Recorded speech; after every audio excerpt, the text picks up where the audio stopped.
Are you searching for the best in online black radio? Then go to blacktalkradionetwork.com, helping you filter through the noise. Real talk, black talk.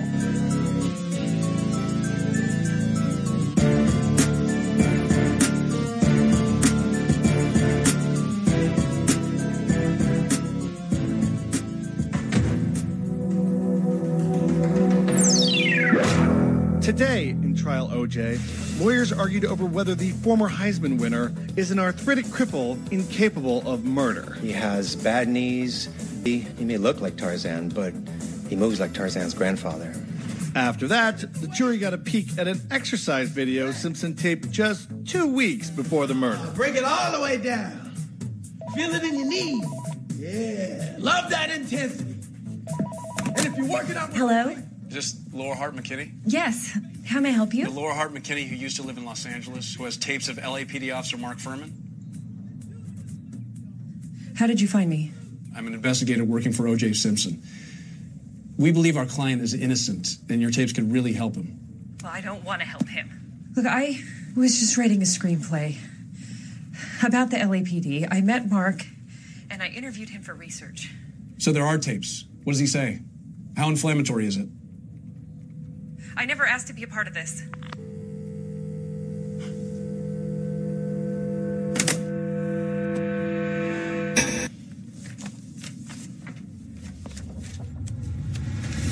Is it true?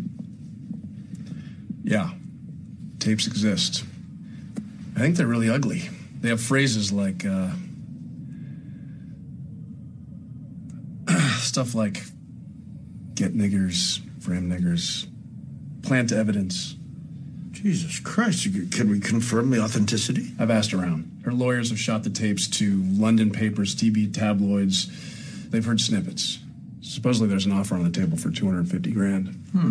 Why didn't she sell? Well, that's the strange part. She doesn't actually care about the money. She'd rather sell her screenplay. She's a screenwriter, or, well, a wannabe screenwriter. She was living in L.A. She couldn't make a living, so she moved to North Carolina to teach screenwriting. I don't understand. How can you teach screenwriting if you can't sell a script? Gentlemen, you are missing the point. I don't care who she is or what she does. What matters are these tapes. We must get them. Get niggers? Frame niggers? That takes my breath away. These tapes will allow Mr. Simpson to walk free. Well, let's not get too cocky. I mean, we haven't heard them. Look, lucky breaks don't just fall from the sky. Yes, they do, Mr. Chick. God brought us these tapes. There's something much larger at play here. This is manna from heaven. The Cows context of white supremacy. Gus T, Renegade, in for another broadcast, hopefully to share constructive information on the system of white supremacy. Today's date, Tuesday, January 12, 2021. So I have been told before we get started, I think one of our listeners, brand new mom, first offspring, just had a so-called birthday. Not that, I'm into celebrating birthdays, but if you are going to do one, I guess your first offspring's first so-called birthday, that might be one to bend the rule for. Hope everybody was safe. Have a good time. Next, certainly, since we're getting 2 OJ days this week, have to remind people, our book club, we are at the halfway point of Jeffrey Toobin's The Run of His Life, The People versus OJ Simpson. We are getting to the good stuff, starting the trial, all of the build-up and jury selection and everything else, getting to the trial. I'm so excited. And it's like we got a supplement. We'll get extra information to help us as we move through the book. It has been a hoot, especially for folks, a lot of people saying that either they were really young, and so they were either a child or not born when the trial happened, or they remember where they were, what they were doing, and, how their views have changed and such since the trial. So it has been fun for lots of reasons. And the fun is about to increase exponentially with the trial beginning. The book club on Thursday. We should be here every day. In fact, for about the next week. We'll be here tomorrow. We'll go over the details, but just to stay tuned. We should be on our counter-racist grind for a good week as we begin the new year. 12 years on the air. Invest if you think the program is constructive, listener-supported, counter-racist radio. With that, the audio that you heard at the top, that is from the FX series, extraordinarily popular, won all kinds of Emmys and such. The run of his life based on Jeffrey Toobin's book. He was a consultant for that project, and he is depicted in the middle of the show or what have you series.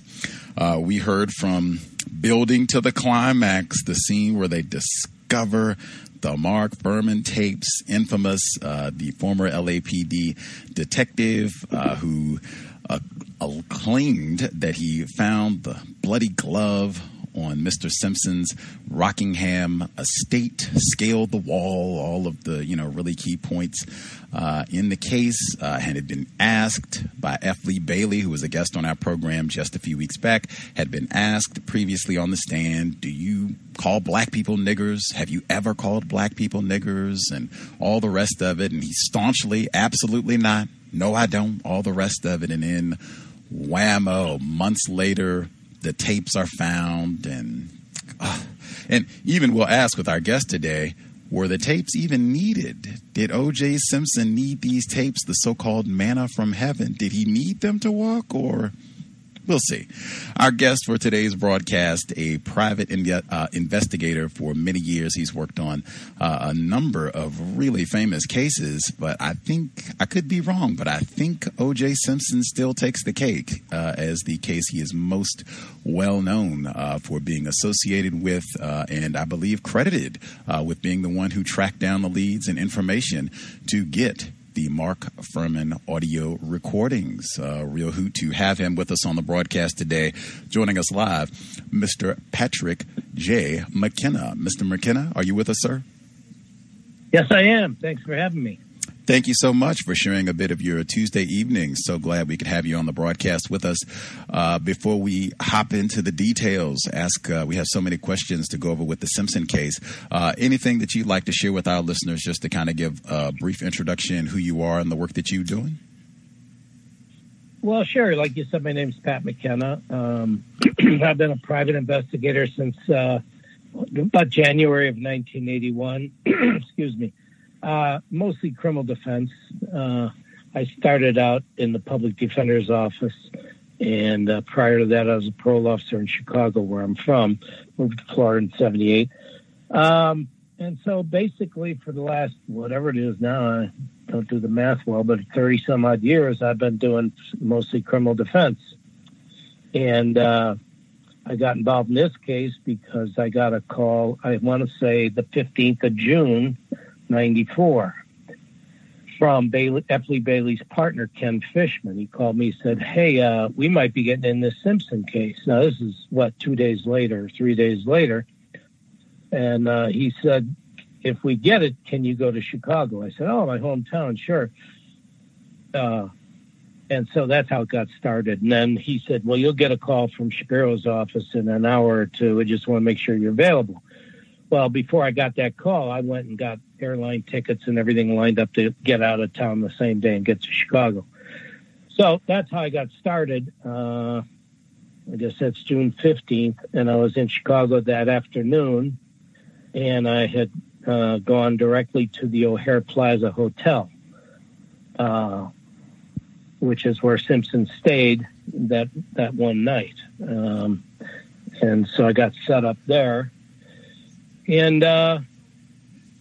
took off from there. I spent about, I want to say till early July, I think July 3rd, from the 15th to the 3rd in Chicago. It took me quite a while to get to talking to people because it was so insane with media and everything there. I mean, Clinton was in town. It was the World Cup, the first time in America. And then obviously the Simpson thing at this hotel, it's hard to even describe. I mean, there were TV trucks as far as you could see. So I kind of just went in there and didn't I just checked in. Nobody knew who I was, and I thought I'd keep it that way. It's much better to do it that way. Keep your ear to the ground, see what you can hear. So that's basically and frankly, to tell you the truth, by the 15th, all I know on TV, I think Simpson did it. All I've heard is if your listeners are old enough, back then, all you heard on TV were the titans of the industry: Tom Brokaw, Dan Rather, Peter Jennings. Every night, all day long, NBC has learned from sources Simpson's a suspect, and as days started to go along, he's the only suspect according to law enforcement. There's blood in his washing machine, ski mask, everything. So when I got the call, I thought he probably had done it, but that doesn't deter when in this work, So can I just for listeners, just get a question in really quick? I think that's so important, what you just shared. Number one, you thought he was guilty at the time, still taking the case, but you thought he was guilty. And the press, the media at the time, the major thrust of the reporting, OJ did it. No presumption of innocence, no even presumption of there might be another suspect. Maybe we should be checking some other leads. No, he did it. He did it by himself. OJ, and I think that's important because he was such a big star. Like they have, or I guess I'll ask it this way. So many in the book that we're reading, Jeffrey Toobin and so many other accounts, it is O.J. Simpson got star treatment. He was in movies and a big Hall of Famer, and so he got so much more sympathy than he would have got if he had just been a regular Olden Sampson, not some famous guy. So did you see his celebrity spare him and how the media covered him in that first week or so? Actually, it crushed him. The media, they eat their own. I mean, this guy... I should couch my language. Instead of saying I thought he was guilty, I thought he maybe had done this. Guilty of what yet? So it wasn't a who done it. It was a what happened. But I thought that he had probably done this just from what I learned from television, radio. I'm talking about at that time, that had to be probably the biggest media event in history, really, in terms of criminal cases. And so, I get to Chicago and I still have this notion that perhaps, there's trouble here for us or, for the client. And so I, started to look for perhaps, and the good thing about thinking he might have done it, it helped me. And questions that I had were hoping that maybe if there's a self-defense. I had now heard about the second person being killed. There was 2 people. So I'm thinking, geez, maybe who knows? Was there self-defense? Did he get attacked? I don't know. So everybody I talked to there, when I finally got to talk to him, and it took a while because you had to get permission, for example, from the lawyers that represent the O'Hare Plaza, the lawyers that represent Hertz, the lawyers that represent American Airlines, because these were the areas I wanted to go and find. I wanted to be like a video camera from the moment Simpson got off the airline until he got back on the airline. So I tried to track and trace and follow up on everything he may have done or where he had been, etc. So each person that I would interview that interacted with Mr. Simpson, I would always ask about cuts, bruises. Did you see any, in my mind, I'm thinking, I got to start setting something up. Do we have a self-defense? What do we have? So in the end, it really worked out great because those kind of details I went over with everybody. And there was no cuts, no bruises, no cut finger, for example, until after he was leaving. And, another thing that happened, fortunately for me, was when I got to Chicago, a guy I grew up with, still a dear friend of mine. When I called him, I said, hey, I'm coming in there. Don't tell anybody. And he said, and I asked if he could help me. He said, yeah, sure. He said, as a matter of fact, my, not racquetball, he played handball, Bobby, my buddy. He says, my handball partner and now a client of mine is a guy named Charlie Smith. He's the head of Area 5 detectives. Maybe I could set up a meeting. So I did get a meeting before I could talk to people because, like I said, I couldn't get through to anybody because of lawyers. And so corporate lawyers, telling everybody not to talk to anybody until they cleared, who I was, and I'm really who I say I was. And I had a letter from Shapiro and introduced myself to the Chicago cops that were on the scene. And anyway, the Chicago cop I met the second day I was there, Charlie, he wouldn't tell me a whole lot other than they were very upset with the LA Police Department. And the reason why is because they treated it, when they got a call, like a crime scene. They went to the hotel, blocked it down, treated everything, interviewed all the people they could interview, and then sent the reports to the LAPD without redacting names and addresses, right? They think, hey, we're all on the same team here. Here's Caroline Goburn. She's the front desk. Here's where she lives. Here's her phone number. Well, when LAPD leaked all of this stuff directly to the media with the addresses and phone numbers, and now these folks have got camera crews and everything on their doors at their homes, so everybody is kind of freaked out. So it was very difficult for me to arrange these interviews. But Charlie told me that, they were kind of upset with LAPD because they're treating it very professionally. And LAPD, number one, they're in Chicago, two guys, Detective Looper and Detective LaFall, and they're holding press conferences in the hotel. And I remember I used to go over there with they didn't know who I was, and stand amongst the reporters and just listen to what they were saying, try to learn what the cops are saying. They're saying, oh, we think the murder weapon's here and all sorts of stuff.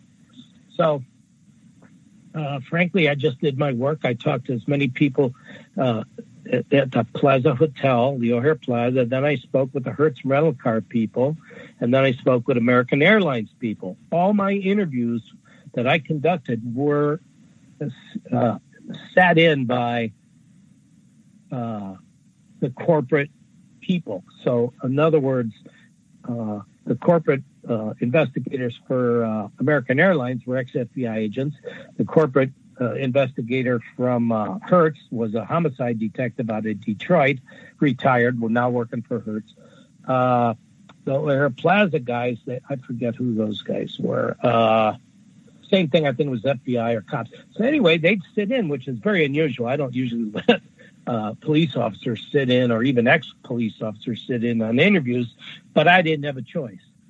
So, we'd sit there and interview, and then even once in a while they'd ask a question. Was his hands sweaty? And they'd butt in, and they were like, actually they helped, because they were asking questions I might have forgot about. Or was his hands sweaty when he shook your hand?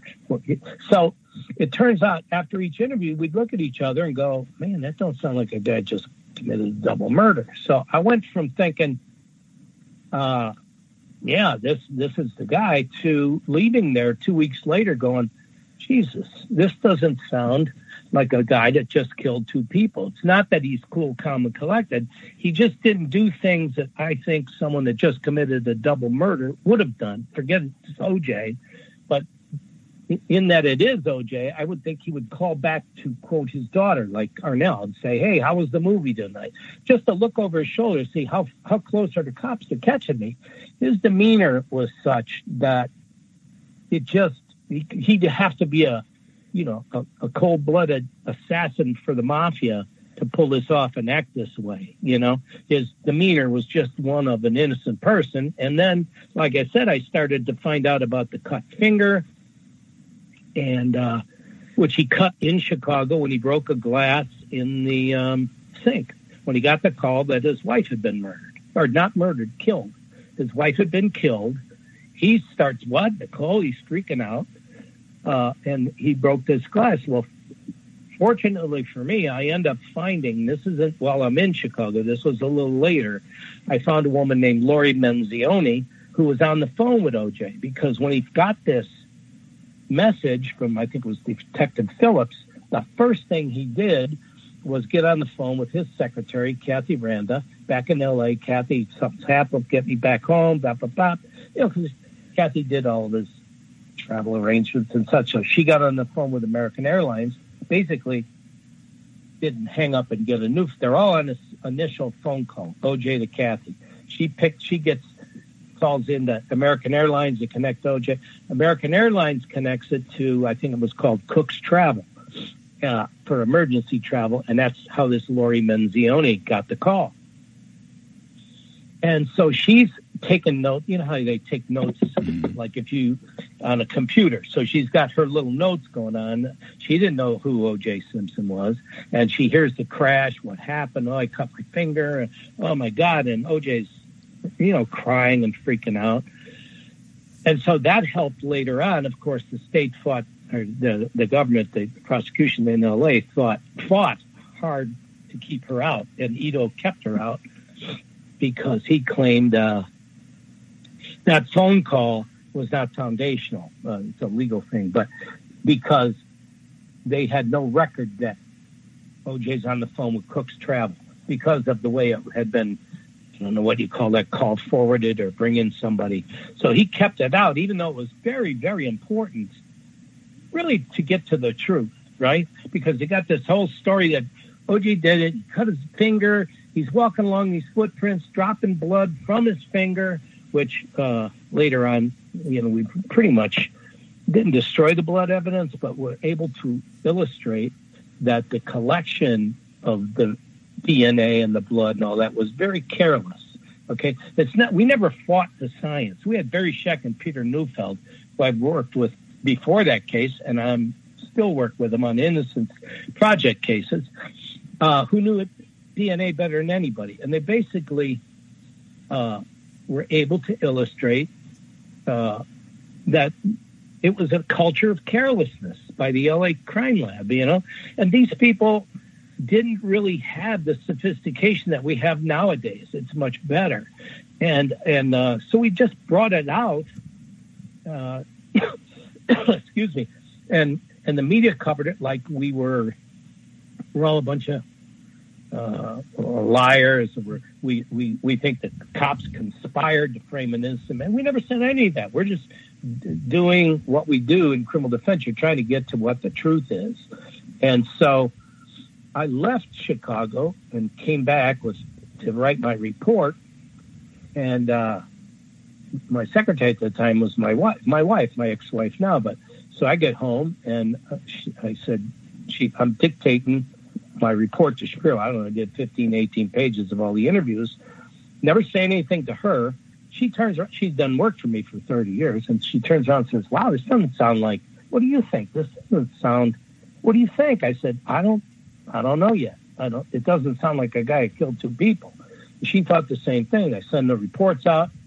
Lee gets Can we pause right there just really quick? Yeah. You and your wife are thinking, this doesn't sound like a guilty person. I just want to go back to get details just on Chicago before we push forward. I think it's so important. You, 2 points. Number one, you mentioned President Clinton was in Chicago at the time. The World Cup was taking place summer of '94 in Chicago. So you have extraordinary police and enforcement officer presence in Chicago at the time.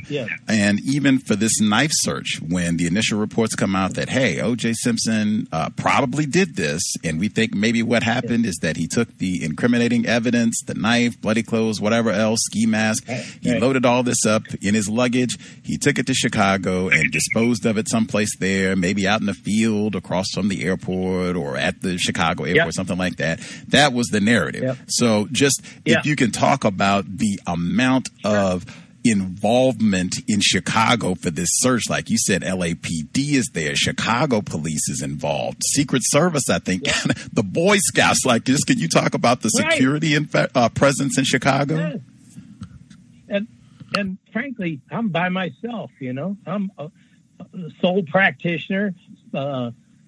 Doing my thing, walking around, and I'm hearing this stuff, and I'm kind of reacting to it. I don't know. So I hear, the story. I mean, these stories were getting outrageous about a guy seeing, I saw a 6'2" black man go running into the field. So being a being that I had worked with F. Lee Bailey for a number of years before this, it's a man that wants every detail you can think of. So in my head, I'm going, wait a minute. He would have had to, if he left and go in this field. So now I go to his room.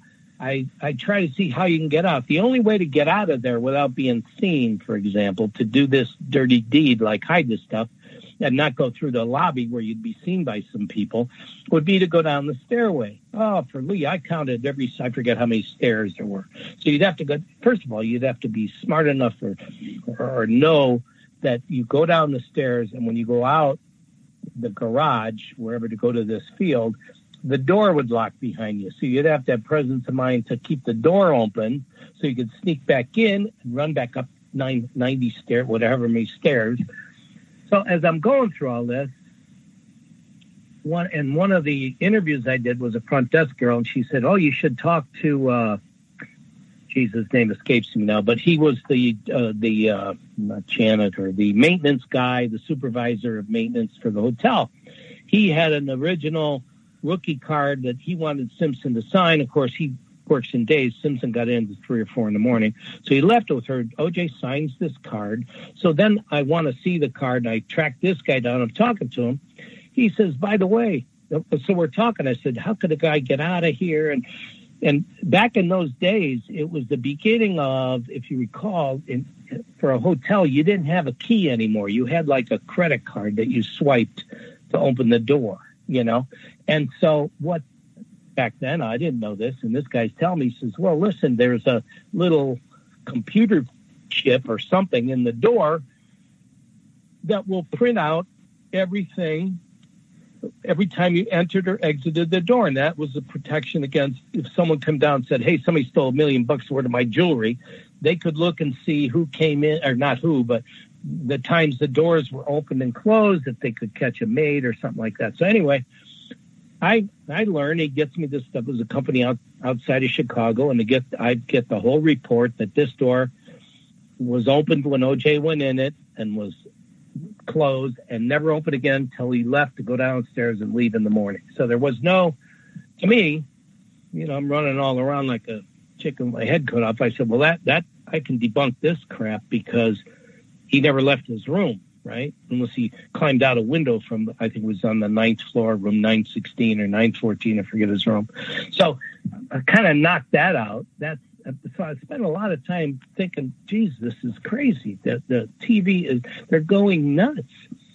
And meanwhile, in my hand, I've got these interviews thinking, wow, this doesn't sound like, somebody just killed 2 people. And now I find that the people from Hertz that picked him up, these 2 kids, were the guy that picked him up the night before, threw Simpson's clubs and bags, other than his bag he was going to go to the hotel room, in the trunk of his car and left it there because he's going to pick OJ up at 6 in the morning to take him to the golf course for a function for Hertz. So all the crap on TV about OJ hid this stuff in his bag and blah, blah, blah. Well, that couldn't have happened because the guy, Jim Merrick, who had it in his trunk, got back to the hotel that morning, not in time. OJ had already gone to the airport with a different Hertz guy who now sees the cut finger and the emotion of OJ and all that stuff. So we were able to show that was nonsense. So I did a whole timeline of the bags, the golf bags, and all that sort of stuff. Plus, if you think about this logically, you kill 2 people, you're going to take all the murder weapons and everything and put them in your luggage. What if your luggage gets dropped off in Memphis? Or you know how many people have lost luggage over the years? So metal detectors. Yeah, I mean, so that stuff, to me, there was so much in this case that I would not laugh at, but go, geez, this doesn't, I mean, can we make sense out of this? That doesn't mean, what you're saying doesn't make sense.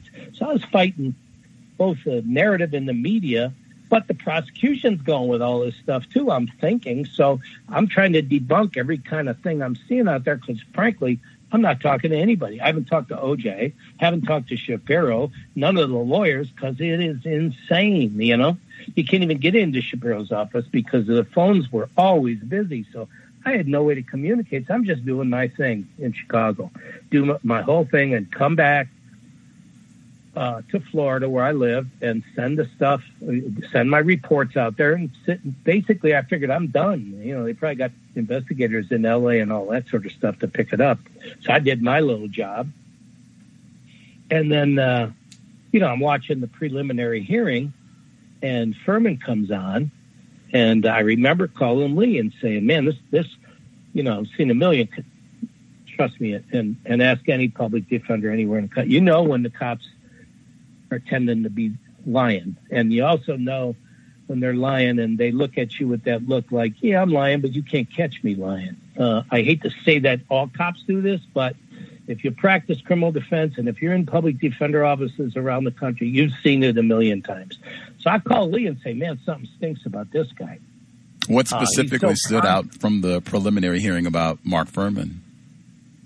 Yeah, I said, look how, he's kind of like typical, this handsome Marine, ex-Marine. He's sitting there with a pointer, a chart there, and he's, the light cascaded down the cobblestone walkway from the east to the west, and he's all going on and on and on. And I just remember when I think Jerry Ullman was cross-examining them at the time, and when he started to talk about the gloves, Furman would rub under his nose, and we did it. We showed all this in closing argument. We cut all the different pieces from the prelim and put them in there, and it's just something in our world that you notice. Something's not right about this guy. And of course, then they had the whole story about the knife. I don't know if the listeners remember this, but there was a place called Ross Cutlery that when OJ was doing a movie or a commercial or something downtown LA, I guess you have a lot of free time in between, cut. And your folks out there, there's probably people in that business that know what I'm talking about. But he, during a break, would just walk around looking to kill time. And he bought this knife as, I guess, a gift. He bought a lot of stuff over the years that were gifts and had it home in his house. And they started hearing about this knife from Ross Cutlery. It's a big thing in the prelim, remember? I don't know if you remember, but yes, sir. The prosecution's making a big thing about this knife, and Van Adder took a whole tray down to the medical examiner, Dr. Golden, who we already heard said that he thought there were two different knife wounds, which to us, there's two different people. There's more than one killer. But Van Adder took a whole tray from Ross Cutlery to the ME to say any of these look like. So they're all thinking they got the knife. Now, Simpson bought a knife. He only paid cash, $100 cash, blah, blah, blah. No receipts. Well, that's not OJ's fault. That's probably the guy at the Ross Cutlery probably folded that 100 and put it in his pocket. But never paid tax on it. But you remember they abandoned that whole thing because OJ's sitting there telling the lawyers, Jesus, I think that knife is probably in my home. I can only imagine what's going through OJ's head at this time. He's going, Jesus, it's got nothing to do with this. And this is sounding quite nefarious, The limo guy says he sees me running up the driveway and all this stuff. I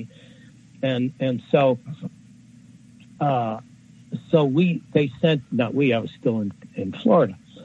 They sent out a special master, and they found the knife in OJ's home, examined it with a microscope, and they put it in a brown envelope. And if you remember, that judge held up the envelope at the end of the hearing. Well, then, obviously, the prosecution was smart enough to say, that must be the knife in that envelope. What could possibly be in this secret envelope? So they abandoned. You never heard about Ross Cutlery and that knife or anything later. But, boy, in a preliminary, it sure looked bad. And they made a big thing about that. So they did that with so many things that as the trial went on, we pretty much, I thought, debunked all of that crap. But I ended up talking to Lee, and he said, you need to come out here. They're not really investigating the defense, that is. They only had one guy out there, and he said, they're not knocking on doors and anything. And this is what I do for a living. I hit the streets, and it's old-fashioned knock on doors. Who saw, who heard what, Try to figure out what happened. That's how we then built the timeline from that evening, which became our defense. timeline and demeanor.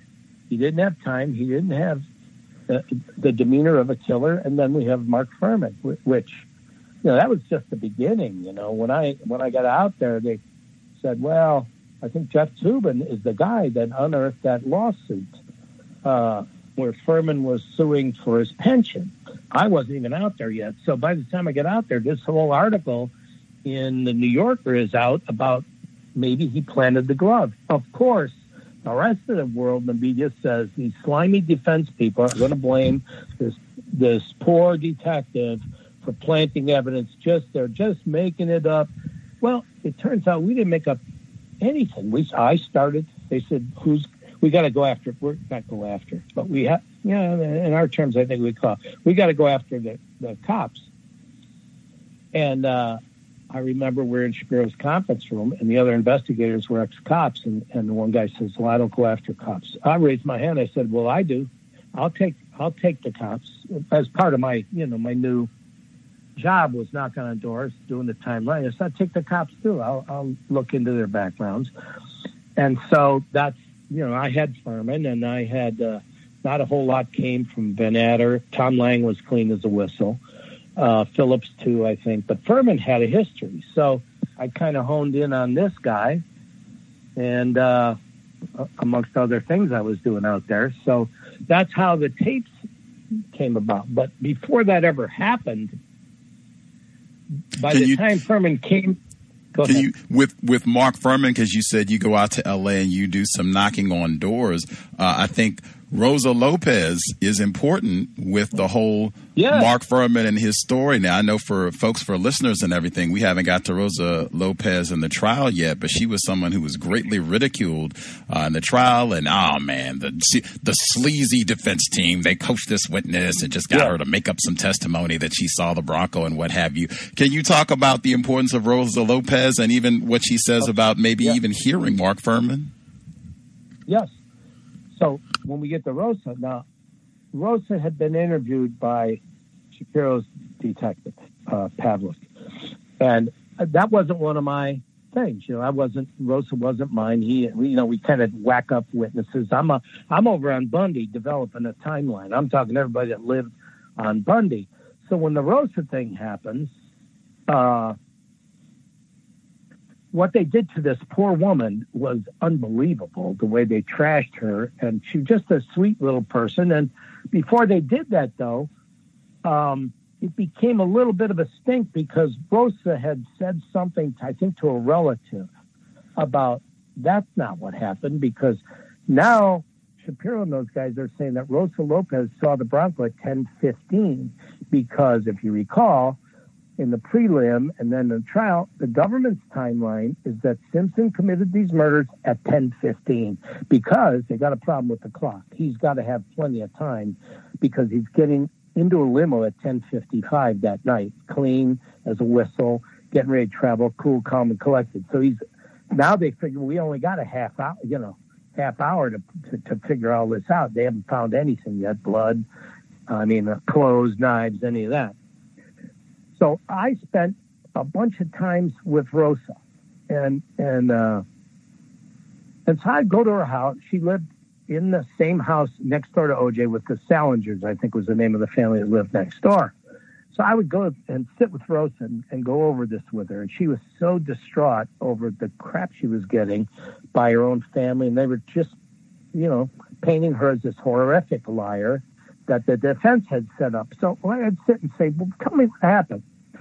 And she remembered, listen, like every night I'd make myself a cup of tea and I took the dog out to piddle, and that was about it. So I go through everything with her, show me. And so she's got a little stove, and I see she doesn't do the stove. She puts a cup of water in the microwave, about 1:30 to heat the water up. At the same time, she's putting a collar around the dog. You know how you put those collars on dogs when they scratch themselves?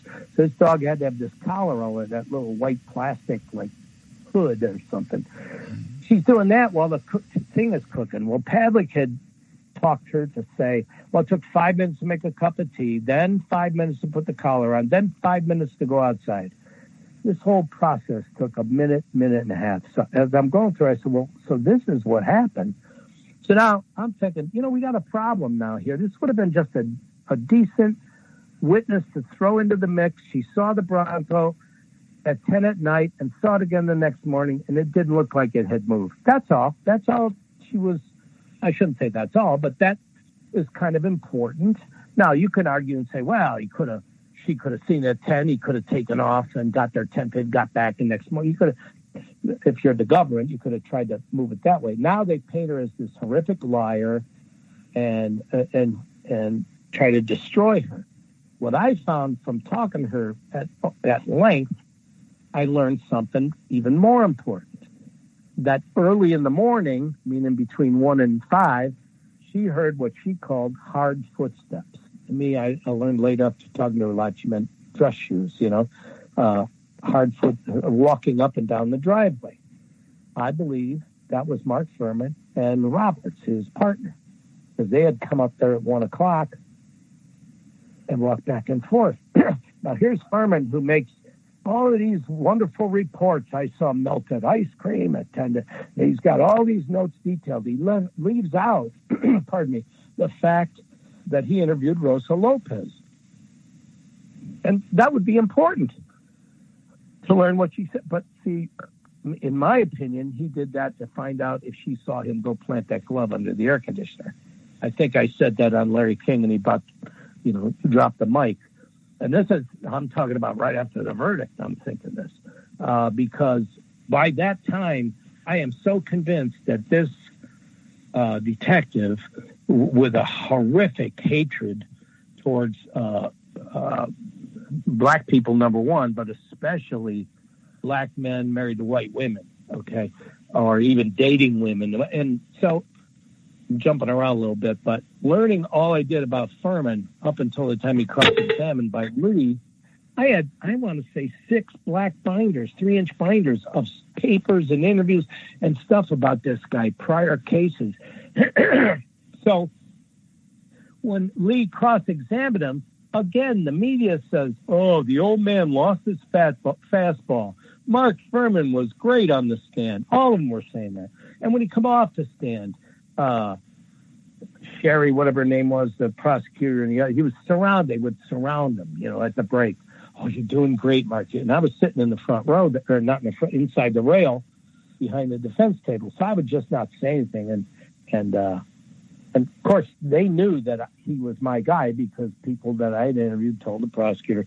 They're kind of up my behind about maybe I'm doing something wrong or whatever, like I'm part of trashing this wonderful cop. And all I'm doing is gathering facts. I don't stand in front of a jury. I don't do anything. I get the stuff and give it to the lawyer like Lee and Johnny. And, we'd have our meetings and go, God almighty, this guy planted the glove. And we could go for 10 hours. I could go with you for the next week on this, all the various little pieces that put together to show, Simpson had no time to do this. And if he had no time, how does the glove get the rock in him? So we always postulated that the glove was taken by Furman up there somewhere between 1 and 4, because if you recall, Van Adder and Lang don't come on the case until 4 in the morning, and Furman gets kicked off. Well, Furman has a prior knowledge of OJ and Nicole having a fight, so he has more of a motivation to plant the glove than OJ does have a motivation to kill the mother of his children in what we've now nailed down. This is after the trial. We've done a timeline on Goldman. So we did all our timelines. It never occurred to us, and it really wasn't me. It was a fellow that did a website that Ron Goldman really never even got to Nicole's house till about 10:30. And that's from all the testimony of the people at Metzaloon, et cetera, and he went home to shower and all that, and you can go on and on about Goldman. But the 10:15 is total BS, okay? We blow that right out of the water. And their own people on Bundy, they all kind of blow that. No, I didn't hear a dog at 10:15. I heard this. So the only one in the world that says he hears the plaintive wail of a dog is Pablo Feñez, who I also discovered during the trial. I didn't discover it. It was sent to me. Were 2 screenplays that he had written for submission to HBO, slasher-type movies, were in the first lines of both of these totally different screenplays. He's got language like in the darkness, in the distance, the plaintive wail of a police siren could be heard, that screenplay stuff to get a movie started. So here he uses plaintive wail in two different screenplays, and then he comes in. It makes me laugh when I think about this. I can only imagine when they heard this guy's statement in the DA's office. Oh, that's it. The plaintive wail of a dog. The dog saw his master being killed, started to cry. I mean, they must have lost their minds thinking, we got it now. This is, they had to, because it's ridiculous. That's probably the only time in the history of the world that they time a murder on a plaintive wail of a dog and ignore, attack, and belittle the human beings on Bundy that came forward. See something, say something, all that law enforcement loves. Well, they had all these people. They had 8 or 10 people that came forward and said, no. The dog starts barking at 10:35, 10:40, 10 whatever. We had the dog walkers and the people in the neighborhood and all that stuff. So our timeline was really close to the truth. And even since then, I think Tom Lang and Van Adder in their book have agreed that the timeline was more closer to 10:30. They pushed it to 10:30, 10:35. Either way, if you believe the government's case, then you believe this murder happened at 10:15. And guess what? You want to believe 2 and 2 is 9. Have a nice day. I really am sick of arguing with, and trust me, Gus, 26 years of arguing with friends, family, criminal defense lawyers, everybody. And I must say, both black and white people. My black and white friends say, Mac, you're crazy. You're full of beans. He did it, blah, blah, blah. And so the timeline was bulletproof. And so you go, this guy had 20, when you really examine Goldman, this guy has about 21 to 22 minutes to get over there, get in a rage, kill two people, one of whom arrived on the scene. So if he's going to kill Nicole, he has no idea that he's now going to confront a second person and have to kill that person. Who's 20 years younger than him. Yeah. I mean, the whole thing, we didn't ever want to say, he's arthritic, he couldn't have done it. When you just put this stuff out there for people with common sense at the end of a trial to start to think about everything. We didn't even need that. But it came to the point where the timeline was so bulletproof that who cares? Not who cares if he had arthritis and all that, but really, if you knew him then, this wasn't the guy that ran for 2,000 yards. I mean, this guy was beat up and, walking slow and all that sort of stuff. So he would have had to come in to be Superman or be on drugs. That was another big theory.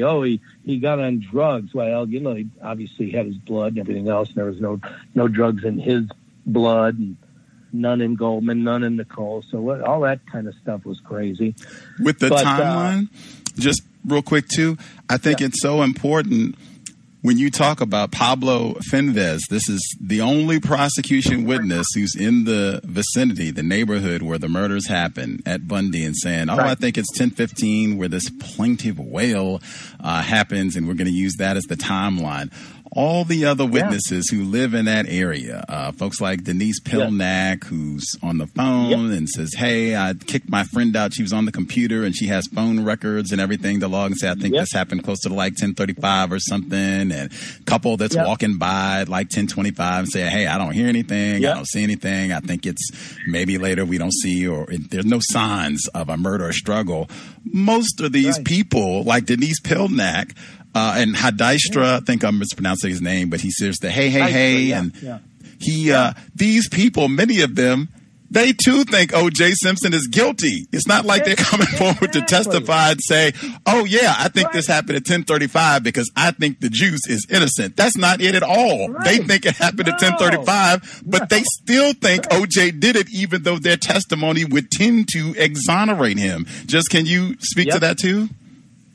Yes, because all of them thought the same thing. All of them, including Laura with the tapes, she thought he did it, but I would go to people, and one of the witnesses never came. I don't know if Lee talked about him, a guy named Tom Lang. who lives on Bundy, was walking his dog at 10 o'clock. He's really the last guy that ever saw these people alive other than the killer. He sees them at about 10 o'clock as he's walking up the street. And his story, I corroborated 6 ways to Sunday, with his wife and the timing, and he heard some party noises. I found out there was a dinner party on Dorothy. I found those people that had the party that he's talking about. And, he sees 2 people. He sees Nicole. He's the last one. And I remember saying to Lee back then, everybody's quizzing about. Johnny had misgivings about Tom Lang because he saw a white Ford vehicle. I said, Johnny, I talked to this guy. He saw a white Ford F-350. It's much bigger than a Bronco. Well, he could have made a mistake. I said, Johnny, I did refer the background on the guy. He's owned 11 Ford vehicles. He knows a Bronco from a 250 or 350 or a 150. He knows it wasn't a Bronco, it was this. So that was kind of important. But Johnny made the call. We're not going to use him because we're late in the trial and all that stuff. But I really lobbied to get this guy. But he was the same way. He was a guy that he called me finally. I left my card a number of times, met his wife. Here's my name. And he finally calls back. He says, come on out here. And so I go to his house and he says, you know why I'm going to talk to you? Why? He said, the only person to come to my house like a judge. You had a suit and tie on every time. You were very polite to my wife. I'm so sick of tabloid people and everybody banging on my door, blah, blah, blah. I said, well, that's how I operate. And thank you for talking to me. And so we start talking. Now, I know his police report inside out. He starts telling me, well, I was walking. He said, do you want to see I said, sure, let's walk. Let's do the whole thing. And so we walk up. He shows me where he was, where he commanded his dog, etc.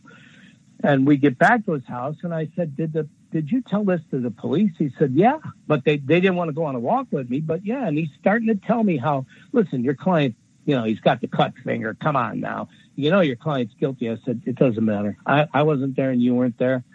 And you were there closer than I was. But all I want to know is the truth. So whatever you got to tell me that's truth, I just fit it in. If it fits in the puzzle, great. If not, if it hurts us, it hurts us. That's the lawyer's problem, not ours. So he said, no, I never saw my police report. So he describes her dress and all that. Oh, better than that. So I show him his police report. He said, that's not what I said. I didn't tell him it was a white dress because the police reports got him seeing Nicole in a blonde in a long white flowing gown. Well, she was wearing that black cocktail dress or the little short dress that she had on the recital that she was found dead in. So he says, no, I didn't say that. And so I said, did they walk with you? No, they didn't want to walk with me. He said, and you know what? I took notes. And I said, you took notes? He says, yeah, I took notes. You want to see him? I go, yeah, sure. So he gives me his notes that he wrote. I said, well, what made you write these down? He said, well, because when I got home the next day from work, I saw the police and everything, and it's on TV, the murder, and I remembered that night. So I wrote down what I recalled with my wife. I said, well, here's what happened. Now we can't get through to the LAPD for the same reasons nobody could get through to anybody. The phones are blown off hooks everywhere.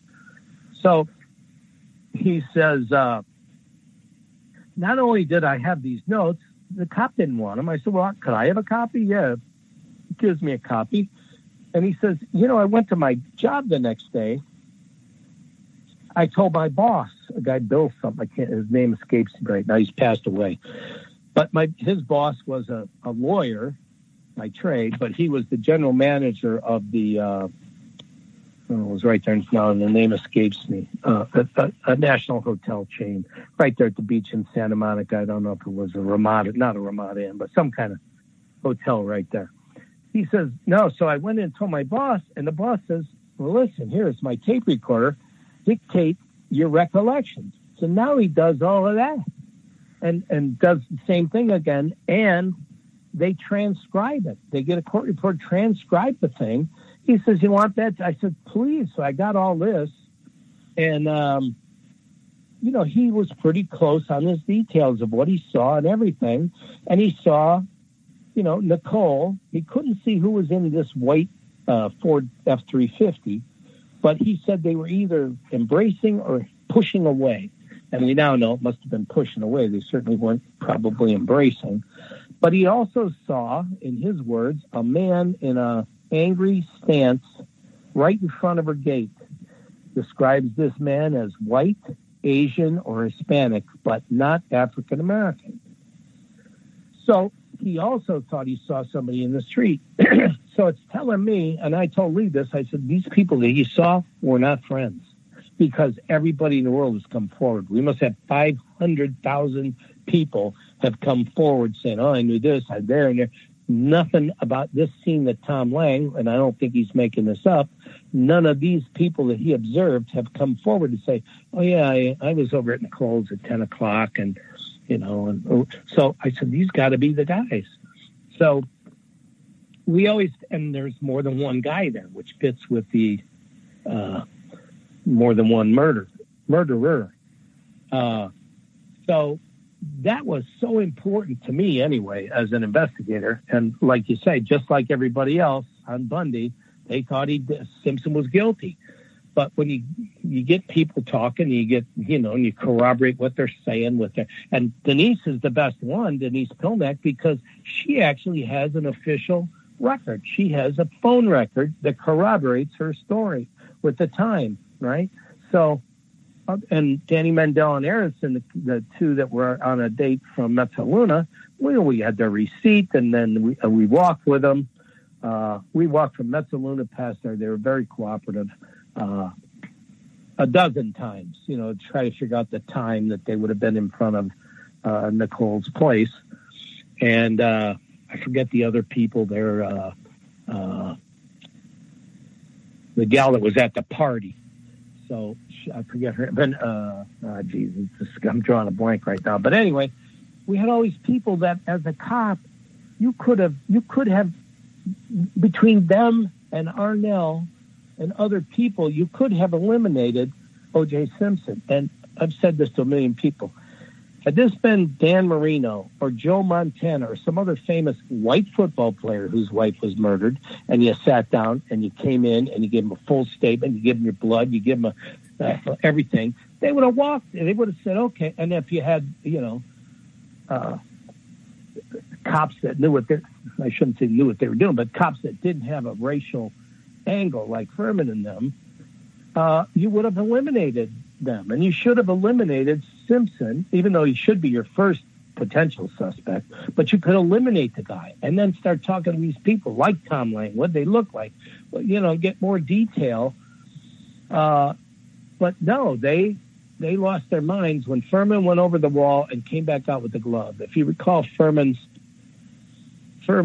basically, when he says, I know where Simpson lives, because he had been there before.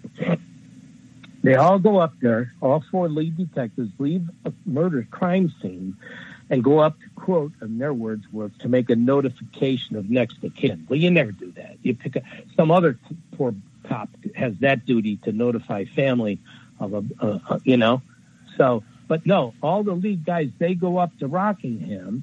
And again, every time Furman leaves these guys for a couple of seconds, voila, evidence. So they're all standing there at the Ashford gate beeping. Of course, no one's answering. Arnell's sleeping. She's not, the thing doesn't ring in her place. It's ringing in the main house. Furman leaves them. All of a sudden, hey, look what I found. There's blood on the Bronco. And they all go, you know, following over there, and it's dark, and he's shining a flashlight. And before they know it, he's hopping the wall. And that story about, you know, like they knew he was going to do, it's all BS. He just hopped the wall and opened the gate. How did you come to that conclusion that that's a lie, that this was not some, hey, we think he's in danger, and we all agreed that he just, hey, I'm going to hop the wall, and then they just have to sign on it afterwards? Yeah, that was all BS, please. That was, he jumped the wall. Now, you know, as you look back, you're making your story up. The police are making up a story about why they did this. They knew you can't go in there without a search warrant, but they did anyway, and they said, oh, we thought somebody was dead in there. So, you know, there's other injuries. And it's like, oh, now we have another murder scene or potential scene, which is, you know, just made up out of whole cloth. But again, now they hop the fence. Now they're going in there. They're looking for Arnell. They get Arnell. And so she comes around and says, oh, my God, they love Nicole, too. I mean, it's like, Jesus.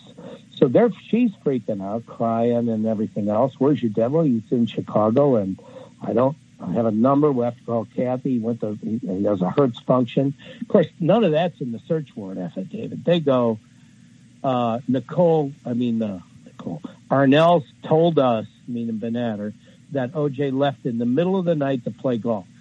Well, that sounds ridiculous, right? When I first heard that, I said, who leaves their house and flies across the country to play golf the next morning without, it doesn't make sense. Well, I found out later when I talked to Hertz people, this was planned away in advance. So he didn't leave in the middle of the night. So when the judge, before he signed the search warrant, he said, wait a minute, how do you know that OJ Simpson left just in the middle of the night? And they wrote, because Arnell told us. So I forget what they were. Those were what we call the 6 lies that were in the search warrant affidavit. Again, and that's after, I skipped the part about they're in the house, they sit at the bar by the pool, in OJ's kitchen and pool table room, trophy room, all that. And they're sitting there, and of course, Furman leaves the 3 detectives. Phillips on the phone, calling OJ at the O'Hare Plaza. Tom Lang and Benatter are talking to Arnell. Furman goes and finds Cato, thinks he's on drugs because Cato looks like, is a goofball. What's he even doing there? So they're, Furman's giving him a stigmas test and all that with the flashlight, thinks he's high. Here's about the 3 bumps or thumps or whatever Cato says he heard. So Furman is not dumb. Furman is basically at his best at his craft, which is planting evidence on black defendants. He is a superb planter of evidence on innocent black people, and he had a couple of prior cases.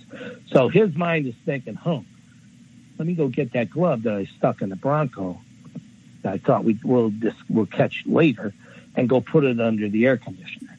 So that was when Lee cross-examined him. I mean, just a BS story that he went back there with his little flashlight and found this thing. He put it there, and plus, again, let's talk logically.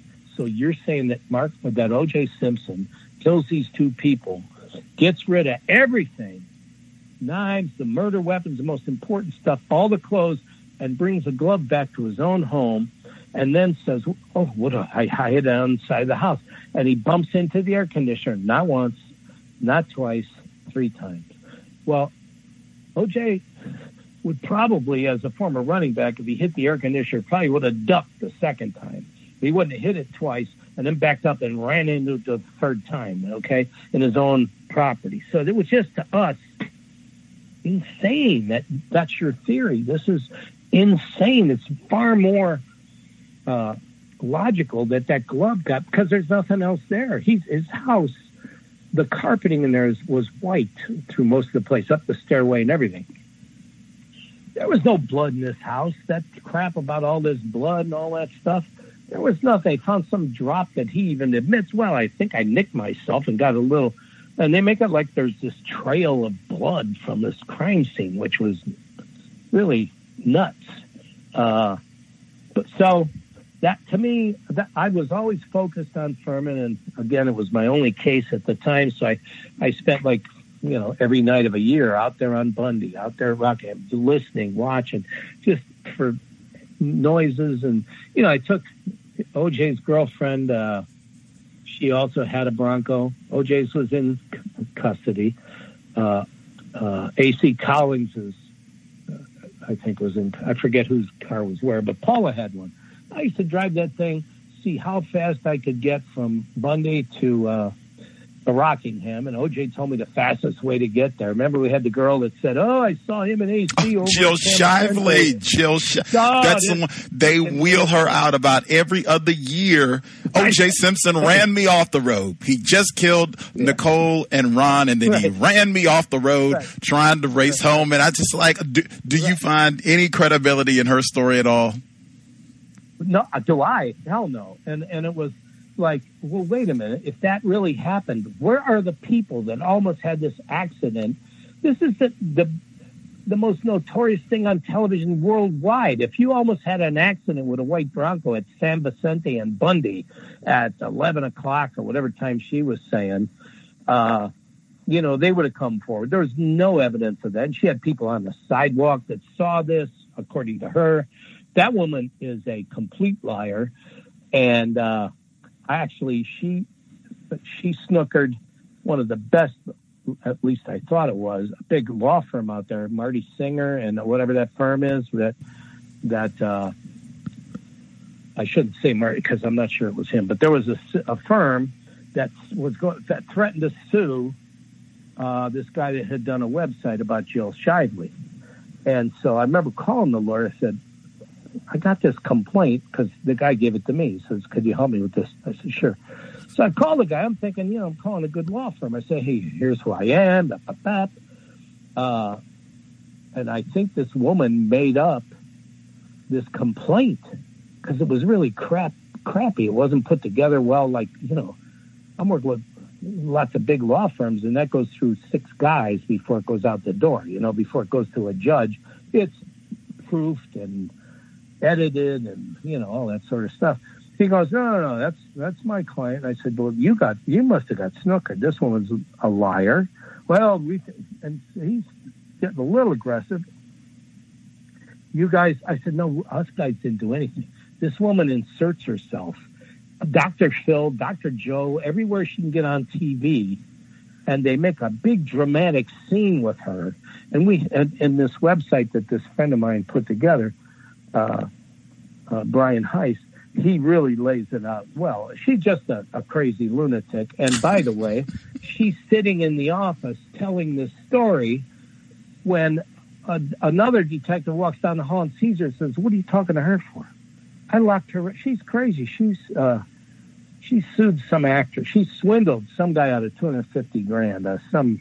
I don't know all these Hollywood actors and stuff, but she had swindled someone.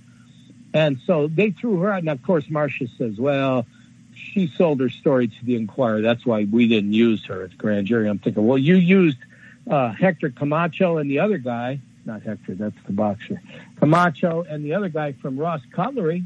They sold their story for $12.5 to the National Enquirer. You put them in front of the grand jury. So spare me your sanctimonious crap about we didn't call her because she had sold her story. Okay, they realized she was full of shite, and they didn't. That's why they didn't use her. Oh, I got along with Marcia. I used to bust her chops all the time about this in breaks and stuff. And still do it. Last time I talked to her, I kind of still like to break her shoes a little bit about that. She curses me out. And Marcia Clark conceded in her book that Jill Shively was a liar. In fact, she concedes, she makes it very explicit in saying that she didn't knowingly give false testimony to the grand jury, but after the fact, she realized that she did because she concedes Jill Shively is not a credible witness. It's not just because she got money for selling her story to hard copy or whatever the tabloid was, but it's because exactly what you said. She has a history of swindling people and just lying and making up things like, she probably didn't see this. Not going to bring her up in trial. Like, woof, this could be, I mean, it's way beyond just she sold money. She is not credible. It's lots of this, just having people that are totally not credible, who are just making up things to push along this totally goofy narrative that OJ Simpson went and hacked up these people in the house where his children were asleep, that he hacked them up and raced across town and did all this in like 5 minutes and buried the knife and shit. I mean, it's crazy. It's totally, and I'm even more embarrassed because I used to be one of the people who believed this. It took us literally up until weeks ago. We started reading Jeffrey Toobin's book, who also says OJ Simpson did it, so we're not even reading a book that's, he didn't do it. I don't feel too bad because I'm just like you. I thought he was guilty when I got hired. Okay, so when I go out there, all I know is what I've seen on television and in the media. I'm thinking, oh my God, we got problems here. A boy is, and then when I finally see him at the jail, I still wanted to, because we're hearing like everybody else, OJ's, socks are on the floor with Nicole's blood in them. Thank God we were able to pull all that together and find out that, I think his name was Willie Ford, who was the videographer. That, because OJ sees these crime scenes. Remember, I took the pictures out there. He's going nuts. What is this? My socks weren't on the floor. My bed wasn't all unmade. Gigi gets my stuff. I put it all, he has a whole routine. And I used to travel a lot doing my work, and I kind of related to this routine. You pack at the last minute, just like he did, and you get tired of getting on planes and all that sort of stuff. But, the sock, to me, was that's a bigger plant than the glove. We know Furman did the glove, but the sock was to add, for them. And if you look at the timing of this sock story, his OJ, like he said, and Gigi, the maid, confirms that he takes his clothes off, throws them in the hamper, he lays out the clothes he's going to wear, gets out of the shower, puts those on, his dirty clothes or whatever. And he had played golf that day. I don't think he threw it. I think he hung his, he had dockers or docksiders. I forget the, Gap or some kind of pants that he wore for golf. He hung those back up because he only played golf in them. But his socks and everything else he threw in the hamper. When he saw this picture, he's going, what is this? This is and so they I think they made it look like the room was a little disheveled, to add to the whole. Well, he had to be running, or he has no time. So let's make it look like, geez, he threw stuff everywhere. The house is a mess and all that. And it's just stuff they did that you don't do. You're not seen, evidently. So they don't realize that, oh, wait a minute, we're doing all this. But the next morning, the first guy on the scene is a videographer, and that stuff is in the, pardon me, it's not on the floor. Okay, so that stuff got thrown on the floor after the videographer, who's in there to preserve everything as it is, and document it and film it and all that.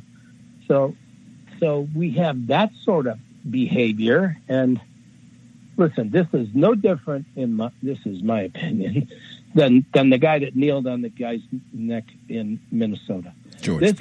Mark Furman tried to kneel on Simpson's neck, but he didn't kill him. He tried to, and they kind of went on. And cops, I shouldn't say all cops. I don't want everybody to think I'm saying all cops, but they tend to believe the detectives. And all of a sudden, this was read the backs of the books and the I Thank You, this and that. Tom Lang, they had LAPD, the New York PD, the FBI. They had everybody in law enforcement hoping to put a hat on OJ Simpson. I mean, speaking of books, I just finished a book with Lee Bailey. It'll come out in June.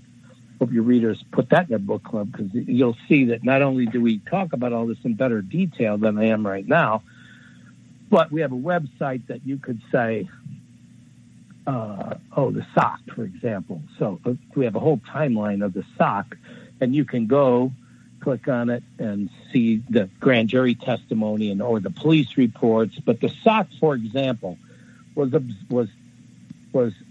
taken in by the LAPD crime lab. So there's a report from them with a date in June. No blood was observed. It's even written in one of the reports, no blood observed on this sock. Wow. It was looked at by our people, Henry Lee, Michael Bodden, Barbara Wolf.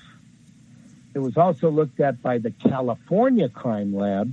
No one observed blood. It was never sent to the FBI, and yet in September, it comes out that Nicole's blood is all over the sock. And remember, the place was, it was like, everybody in the courtroom, and so we're going nuts, what are you talking about? And to me, it was another, they portrayed us as being against the police, and we were trashing the police. And for those old enough to remember, everybody ran around LA with blue ribbons on in support of the police, right? And all we were dirty people trying to mess with beautiful, honorable police officers, which, we only had two that we were looking at that we really thought were dirty. and Furman was the main one. But the timing of this report was Tracy Savage from NBC, who we learned later was having an affair with Gascon, the flack for the police department. And so Marcia steps up, and court says, that's impossible. It hasn't even been sent to the FBI lab yet, right? So it can't be true. So what happens the next day, NBC again confirmed, we have gone back to our sources, and we can confirm that Nicole's blood is on that sock. And we're all going, well, how do you know it hasn't been tested yet? Well, the reason they knew is we think that someone told Gascon, whoever planted that, and we had our suspicions that it was Michelle Kessler, because she was married to a robbery homicide detective. So it was kind of a us against them war, with them being in the police and law enforcement and everybody else saying that us, the defense team, were these slimy people that were just slipping and sliding and trying to do something. We had, a bunch of the best lawyers in the country, and everybody's working hard, and we didn't pull any stunts. You talk about stunts, Christ, I could write a whole book just on the stunts that the prosecution and the cops did in this case. But that sock, to me, was greater evidence, and it happened, the timing of that was the day after, if I recall, I know I'm close on this, I might not be specific, but when Ito denied the motion to suppress, we tried to get the go-ups suppressed, and he denied it, but he did say that Benatter had a complete disregard for the truth, which is basically saying you're an effing liar, okay? And so they went nuts, and we used to think that someone got so aggravated at us, the defense, that they salted up that sock and then leaked to Gascon. Hey, because he doesn't know. He's a PR guy. Nicole's blood's on the sock. He goes to his girlfriend, Tracy Savage. She goes on TV and tells this whole story, and then confirms it the second day. So to me, it was like she had to go back and say, Jesus, they're saying it didn't happen. He had to go to whoever planted that or whoever told him that, and they said Nicole's blood is on the sock. That's my theory, and it's a lot better than their theory, which was OJ Simpson was wearing the dress socks that he wore to the recital, and those crazy Bruno Mali story, and whatever else, and got rid of everything except came home and put the socks in the dryer, in the hamper. Oh, geez, I could go for hours on the insanity as an investigator anyway, of how this case got away. And then, I had no idea that the whole world, the white world, and probably a lot of black people too that I'm friends with say that they thought Simpson was guilty, and it just, excuse me, it was the narrative of the media, frankly. And, basically, like Tubin, Jeffrey and I got along great. I mean, we've been to dinner a few times, lunch, because, a lot of reporters would want to go to lunch, talk to him, and I'd go, the guy didn't do it. Oh, come on, Pat, what do you got? I go, well, you're going to see in trial. But I always said the same thing. He didn't have time. He didn't have time to kill the two people. What about the blood? And I just say the guy didn't have time. And frankly, 26 years later, it's the same. The man he had 22 minutes to pull this off, and it cannot be done. And then hide everything to never be found ever again. And so, but Jeffrey and I many a time go out, and when he was writing his book, he came to Florida. He wanted to talk. He did a long interview. I gave him or showed him Pablo Feñez's 2 screenplays that have Plaintiff Whale. Jeffrey kind of, his mind's made up that Simpson did it. Just like Dan Abrams, everybody out there that I kind of was friends with, all said the same thing. You guys are doing a great job, but this guy did it. I know he did it. I mean, how do you know he did it? They know he. No, Dan Abrams said that. He just said, I just did a podcast with. I was the only defense person to agree to go on Kim Goldman's podcast. Oh, that's right. That's right. And just to cover my butt, I had my end of it taped here. I had my secretary put a camera on tripod just because I knew I was going to get chopped up. Wow, you were the only person taking the perspective that Mr. Simpson was innocent on Kim Goldman's podcast? Yep. Wow.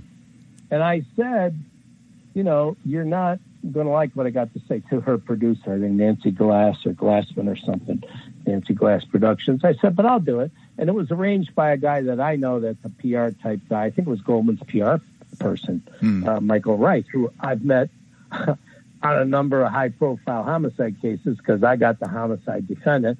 He's usually representing the family. So I've met him a number of times, and he's the one that kind of arranged it. He said, no, McKenna's all right guy. He's done this other cases, and he does the right thing, or whatever they said. I don't know. So, and I remembered saying to her, she said something like, I don't think this made it either, because I know I talked to her for, an hour and a half, and I think I'm on there for 12 minutes. But she said something about, well, I don't want this to be confrontational. And I remember saying, Kim, when it comes to OJ Simpson, I ain't afraid of confrontation. But I got to tell you, I'm bored with it because no one wants to everybody wants to believe 2 and 2 is 9. And I'm now to the point, it's like, have a nice day.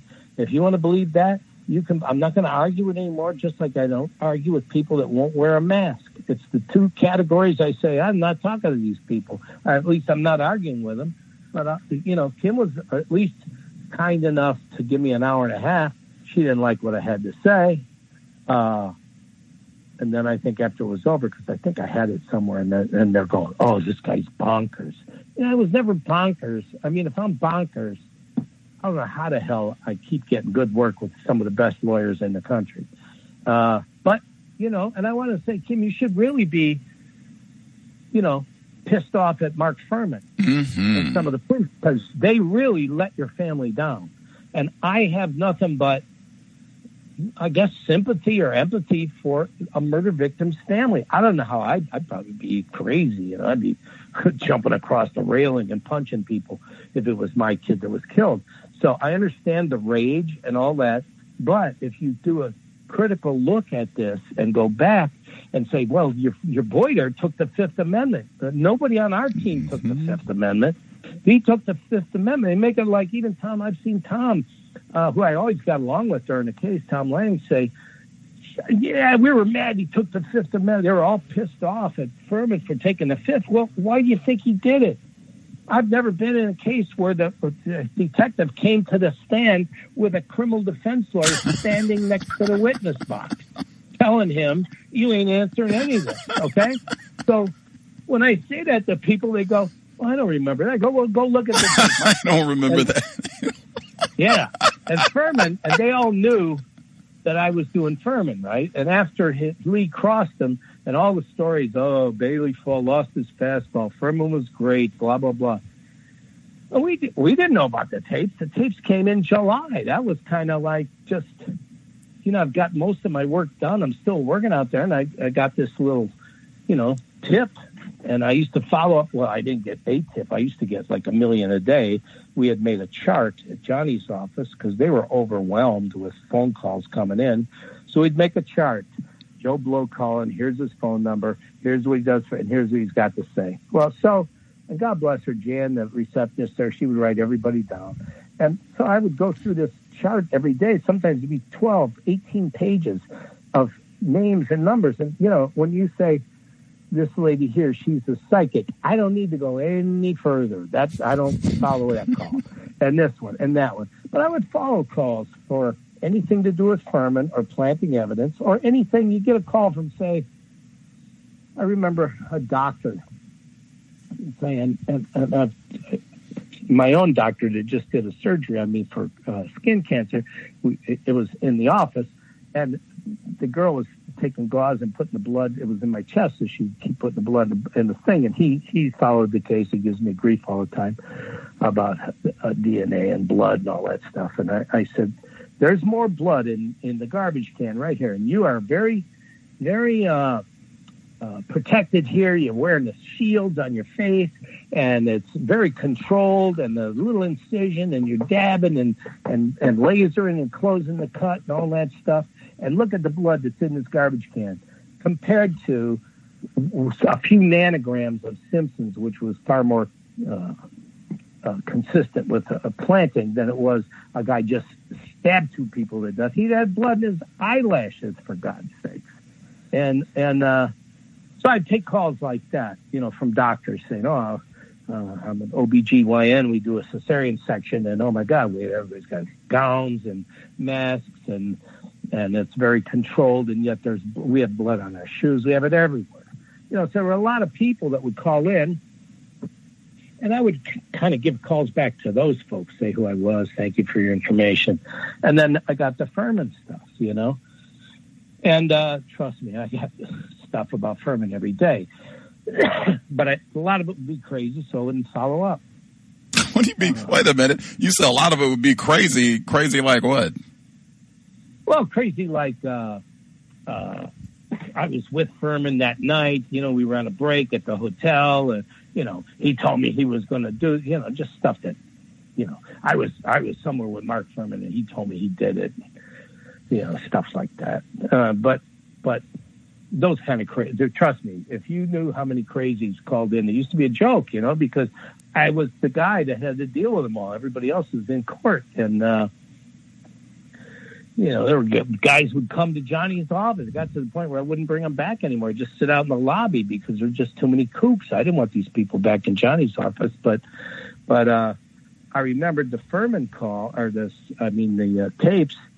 And the way it went down, it's a little different than the movie that Jeff did. But the actual way it went down was, I see this call, and if it said planting evidence, and then the N-word, those were the calls I would follow up on. So I'd follow up on this call. And I called, a man answers the phone. I go, and this is late in the game. This is like almost at the end of the trial. And I go, my name is Pat McKenna. Dead silence. I figured by now, we've been in Time Magazine all over the planet, our names everywhere. So it's nothing. I go, okay. Is Laura there? And he goes, well, Laura, and now this guy's in North Carolina. I said, this is Pat McKenna. I'm in Los Angeles. I was calling. Is Laura there? No, she's at the store. She'll be back in 15. Can you take my name and number? Sure. So all I had was her name. And somewhere I still got the scrap of yellow paper that I was writing this note on, because I had so many scraps of paper. Just trying to write everything down. I didn't have like a real organized legal pad every day in my hand. So I'd have scraps of paper, and I had a yellow legal sheet, and I had the area code. I think it was 707.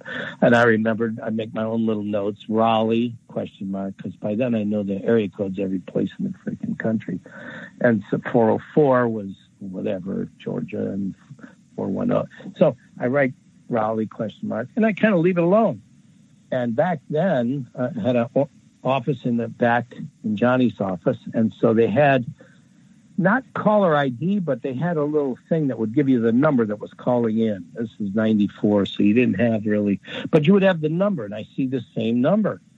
So I get my pen and paper ready and all that. I pick up the phone, and all I have is her first name, and the answer is, and before this happens, the guy that left the tips was telling me she's gonna refer you to her lawyer who's in Los Angeles.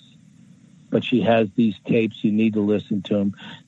And I remember writing, I think Tubin puts this in his book, that because he's telling me the story about planting evidence, he uses the N-word, niggers, and then I forget the third thing. And I didn't realize that I kept with my pen. So the word niggers has come, I've written over it 6 times, because it was just something unconscious I'm writing, thinking, that was important. I want to hear this. So anyway, she calls, hi, it's Laura Hart McKinney. Boom, I write down Hart McKinney. And I remember saying, this is different the way TV, it sounded like I was a little confrontational, the actor that played me or whatever. I wasn't at all. I said, my name is Pat McKenna. I'm a private investigator. I got a tip that you had tapes on Mark Furman. I said, in my heart of hearts, I believe this man's innocent. And just give me 2 seconds. And I was on the phone with her quite a while. And by the time I got done, she agrees that she would have her lawyer call me, and that was about it. minutes later, I get a call from, I think the lawyer was Matt Schwartz and Ron Regwan in Los Angeles. So, and then I meet them and I talk to them and they're saying, no, she's got these tapes. We've heard these tapes. You probably, and they don't know who I am. They're not knowing if I'm who I say. I said, well, listen, let me do that. They said, we want a letter from Johnny. I said, well, Johnny, this is 8 o'clock at night. I said, Johnny's gone. I think Carl's in the, Carl or Sean are still here. Carl Douglas and Sean Chapman. One of them's probably still here. I go to Carl's office. And if you knew Carl, you know, me and Carl had a great relationship. And he looked at, I go, Carl, I got a hot one. I think I got some stuff on firm. Pat, I got this to do. Please leave me some time. You know, I said, the lawyer from Los Angeles says he's heard the tapes. Pat, I got no time. I said, do you mind if I dictate a letter to Carmen, that was his secretary, and for your signature? Sure, just go do it. So I dictate this letter. Hi. You know, this is Carl. I wrote it in Carl's name. Said, Pat McKenna's our investigator, but please cooperate. And then we fax it over. And of course, back then, I grabbed everything. You know, like back in those days, you put a fax and it came out with a confirmation. So I've got all my ends. I'm making a whole file because I'm starting to, you know, get a little excited. Maybe there is something here. And so that was the beginning of it. And then I frankly didn't want to even hear these because I didn't want to be them in my hands or anything, because I said, well, if this is real, they're going to leak this shit. Whoops, excuse me. Didn't mean to swear on your show. They're going to leak this. I've already been accused by Shapiro of leaking everything, even though I never did leak anything. So I didn't want to be accused of leaking. So I sit back, and the lawyers took over, Johnny and them. And I remember having lunch with Jerry Ullman the next day. Johnny wanted me to meet with Jerry, tell him how this all went down, and, you know, so lawyers can have the whole timeline of how it happened, so they're getting their motion ready. I remember Jerry saying, Pat, this is like manna from heaven. And I'll never forget that. He said, this is manna from heaven. And I'm thinking, well, yeah, it's good, but we've already crushed these people. I mean, this jury should be out in 2 minutes, you know, because I'm very confident that we've shown that Simpson couldn't have done it. I'm not watching TV every night, you know, and all the shows.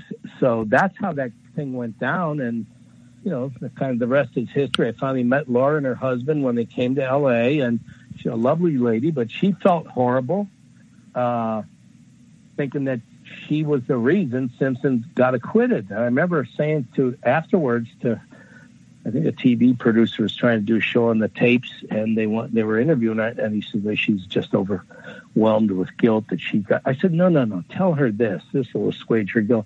These tapes really were nothing compared to what we already had. We had this guy committing perjury. We got everything. We got the timeline.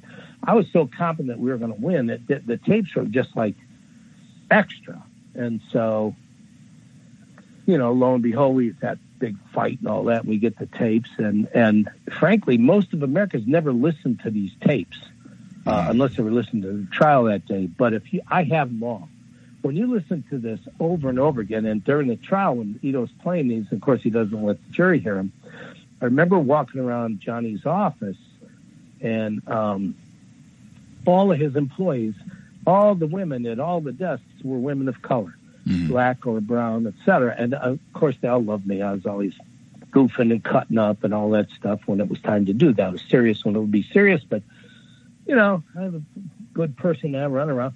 I remember walking around, you could hear a pin drop in there, and the looks on these people's faces was heartbreaking to me. And they would look at me, Pat, just like, Pat, just with a question, like, couldn't even get the question out of their mouth. But it dawned on me, I said, yeah, this isn't surprising to them. It's surprising that this guy's on tape doing this, but these are folks that probably interact with cops all the time, and it's, you know, nothing unusual. And now look, 26 years later, nothing's changed. I mean, nothing's really changed except it's worse.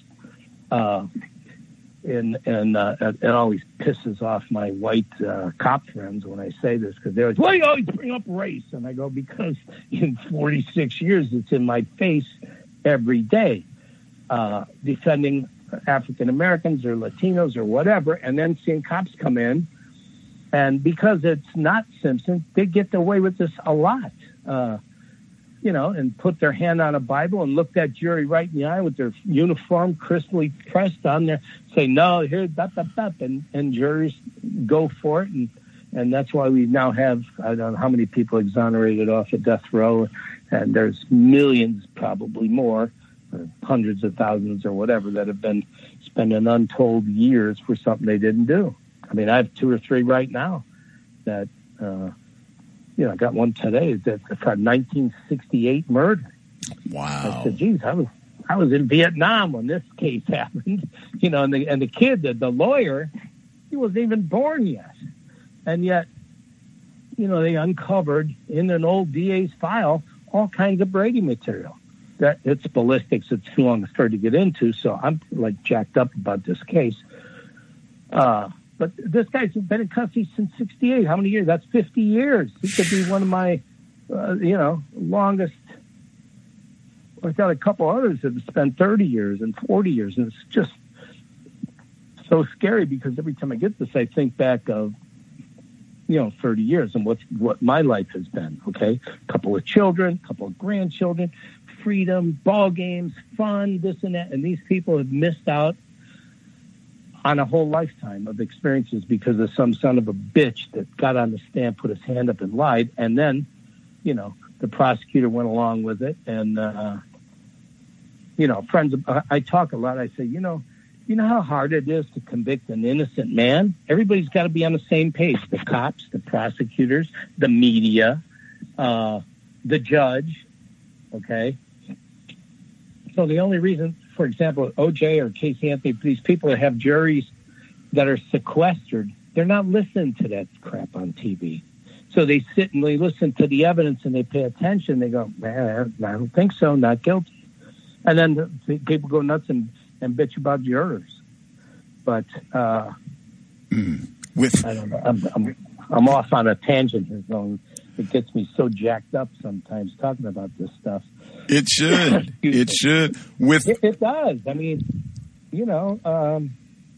with the Furman tapes, I wanted to go back to something that she said because I thought that was so important. And I guess for listeners too, if you all have a question that you want to ask Mr. McKenna, 720-716-7300, the code 564-943 pound. Press star 61 if you have a question. Mr. F. Lee Bailey, when he was with us a few weeks back, I think he said that out of all of his years practicing the law and illustrious victories and what have you, I think he said that was his proudest moment, or at least one of them. I think he said his proudest moment, though, was getting Mark Furman, getting him convicted of perjury with that exchange and lying about saying nigger and all that. He said that was one of his proudest moments. And he even said, like, for a double murder to have a police officer convicted of perjury who is the star witness, like, are you kidding? Like, that is like some Perry Mason. But with the audio, I thought OJ Simpson was guilty. I said repeatedly, if you had asked me, like just maybe 2 months ago, if you had asked me, like, okay, Gus, what do you know about Mark Furman? I would have said, oh, okay, OJ Simpson trial, nigger, that's about it. Like, okay, give me some more details. Like, what did he do? What did he say? I couldn't have told you anything. Like, I'd not heard any excerpts from the Furman tapes, the audio, like nothing. And when we started reading the book and going over it, I think most people had not heard any of the tapes. And then when I started to research, and they said, hey, nobody, like none of the major publications, the New York Times, the LA Times, none of them reproduced the unedited versions of what was said. None of the major networks like replayed. Like, if, as you said, if you were not watching that day in court when the jury wasn't there, if you didn't hear it, tough nuggies, you have not heard the unedited. And I mean, just in terms of how Mark Furman has been totally sanitized, where you'll see him on top. Just, can you talk about that in terms of how he's been cleaned up over the past quarter century? Well, yeah, because it's because everybody wanted to be clean and feel like, oh, we got robbed. These guys got away. The black jurors. I mean, I remember an author saying to me, well, Pat, you know, those fat black lady's got him off. And I said, well, don't you mean those niggers on the jury? That's what you're saying to me? You're not saying those fat. First of all, that ain't what got him off, and I had a big fight with him. But Furman, was totally sanitized more than anybody on Fox News and everything else. But I was friends with Dominic Dunn because he covered many cases that I was on, the Kennedy case and all that. He's always against them. But, I get along with people. So we became friendly. He probably just wanted to befriend me to see if he could, talk and kind of. And I'm just a straight shooter. I just say, well, here's what I think. And so when it came to the OJ, I see him out there again, and we became somewhat friendly and talkative and all that. And I know he hated the client. And he got Furman a book deal, right, on the other Kennedy situation, the Skagel case. And, first he got him the book deal, Murder in Brentwood, okay? So I think they were tight. But, here's the story. I don't know if a lot of people know this. When OJ was in Vegas on that fiasco, Dominic Dunn apologized to him for his over-the-top coverage in the murder trial, even though he still thinks OJ was guilty. But I always said, I told Kathy, the OJ secretary, I said, I know what happened here because I've had dinner with Dominic many a time. I know that he must have got so close to Furman that he realized what kind of person Furman was. Furman probably relaxed with him just like he did with Laura Hart because you don't change, right? You don't change yourself. They just sanitized him. And I think Dominic Dunn had his fill with the guy, realized what he had. He apologized to OJ. And, Furman just struts around like a sanctimonious peacock with his chest out like he did nothing wrong. And we are still scumbags. And there was all this evidence and blah, blah, blah, blah, blah. And frankly, it's sad because I don't care if he makes $1 million or whatever, but it was sad to see like Fox News, but now we know what Fox News is. And, can you imagine if they were in existence back then, how they would have crucified Furman? But, they put this guy on TV and basically, stand for him or stand behind him. And the guy's horrific.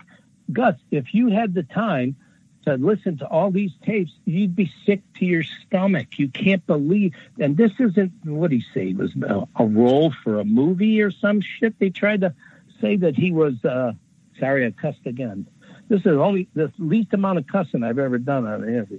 But his story was he was play acting for a movie. Okay. And I've done this with a class of college kids that I give a talk to. And I walked up and I said, well, first of all, you guys don't know me and you probably never see me again, but I think all fucking niggers ought to be put in a pile and burned. And you could hear a pin drop. I go, you'll remember that, won't you? And you'll remember me forever for saying that. But when Furman did it and Kathleen Bell heard it, and these are people that the guy's a stranger. You can't imagine someone coming up like nowadays after last week. I mean, a lot of people, they won't surprise you anymore. But back then when someone comes up and says stuff like that to you, not knowing your value system or anything, you'll never forget that. You'll go, oh my God, did you hear what this guy just said? You'll go home, you'll lay awake at night. I don't care who you are. And he did that. And yet they wanted to trash Kathleen Bell. They wanted to trash all of our Furman witnesses as if they were making this up. And like I said, the tapes came so late in the game. I'm sitting here in my home looking at all these binders to Furman. And, because I had all this stuff out in my house to help Lee with this book. And I go back through this again. I go, holy cow, this is just, you find new stuff every time I'm going in there, and you just can go on and on about, holy cow, this poor guy. I wonder what was going through Simpson's head every day. And I know what his family were thinking because I was very tight with them. We'd, meet at the homes afterwards and all that. And they were just distraught and happy that things are going on. But just to think about being locked up You're on top of the world. You're making more money than you ever made. You're loved by all of America. And all of a sudden, you're thrown in jail for 16 and a half months that he was in jail for. And he had to be thinking, you know, not so much race, but it hit him when Furman took the fifth. And I remember watching him on TV. Guys used to say, OJ, you know what? You're on TV 8 hours a day in a defendant's chair. You look like a defendant. There are people, by now, they're all saying the guy did it. And I thought he handled himself very well. And then I thought he was about ready to choke up when Furman got off the stand after taking the fifth, because it had to hit him like, you know what? If these guys wouldn't have found out this stuff, I'd be like just some kid in the public defender's office. I'd have been convicted, shipped off to prison, and spent the rest of my life saying I didn't do it. And that's what, you know, the criminal justice system, if you think about it, it's still to this day, courts, cops, police, jails, it's all controlled by white people. Okay. And the majority, and there's so many black people that are in jail that didn't do anything. And Lord knows, because I've defended a bunch of them. I still got cases like this, and you can almost prove it. But yet you're banging your head against the wall because, you know, they bar you for a time reason, or, you know, they don't care about the truth. They go, oh, you didn't meet this timeline, you know, so your motion's denied.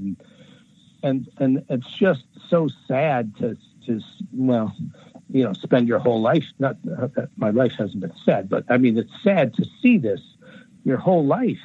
And when you try to talk to people about it, especially in my world, white people, they think I'm nuts, you know, until you have a chance to sit and talk. I now am the most popular guest at any sort of Christmas party or dinner party. Everybody says, oh, I want to sit next to McKenna next year, not just for OJ, but other cases. And people just don't realize, because they're not in the court system. And so they see something on TV and it's just like, oh, yeah, I can't even think of the names of various people. Oh, lock him up. Or, you know, this guy's guilty and all that stuff. And when it hits your own family, I mean, it's not gratifying. But when I'm sitting with somebody's family and they're saying my son's innocent, and, you know, my son, how he wouldn't do something like, you know, I let all these niggers off. We killed 3 people and they get 12 months. I've had these people say stuff. I mean, I've had people say that to me, right? But their son should get bail and should get this and that. I want to kind of not laugh in their face because they're in a very tough situation. So I try to have empathy, but it's kind of like, you know, you don't understand white privilege. You know, you think that. And I'm talking about people that have done some bad things, white people, you know, their families going, well, you know, why is my son getting this? Why does he have to take this plea 11 months? He didn't do anything. He hit the guy, so he broke the guy's job. I mean, and you hear it, and it's funny. It's not funny. I shouldn't use that word, but it's interesting that so many people over my career have said to me, sat there with family members and say, you know, my kid's a good kid. And you look at the crime and you go, well, he made a bad move. He's a good kid, but he's done a bad thing here. And we got some problems to get your kid, you know, out of this jam. And you always get the same thing, you know, or lawyers will say, oh, this guy here. I've had lawyers hire me, good lawyers, say, bring me in on a case over and over. And every time I'm introduced to the family, this one lawyer says, this is the only white guy in America thinks OJ. You know, he starts with, he did OJ Simpson case. He names all the clients, you know, over the years. And by the way, he's the only white guy. It's like, it's funny. He's the only white guy who thinks Simpson's innocent. And I want to say, but it's always the first interview and stuff. But I want to say, if I'm such a crackpot, what do you hire me over and over and over again for your wealthy white Johnnies and Julies that got a pound of methamphetamine that they flew in on a private jet from the Bahamas, and they're wondering why they're looking at 10 to life in the federal system, you know? So it's just, I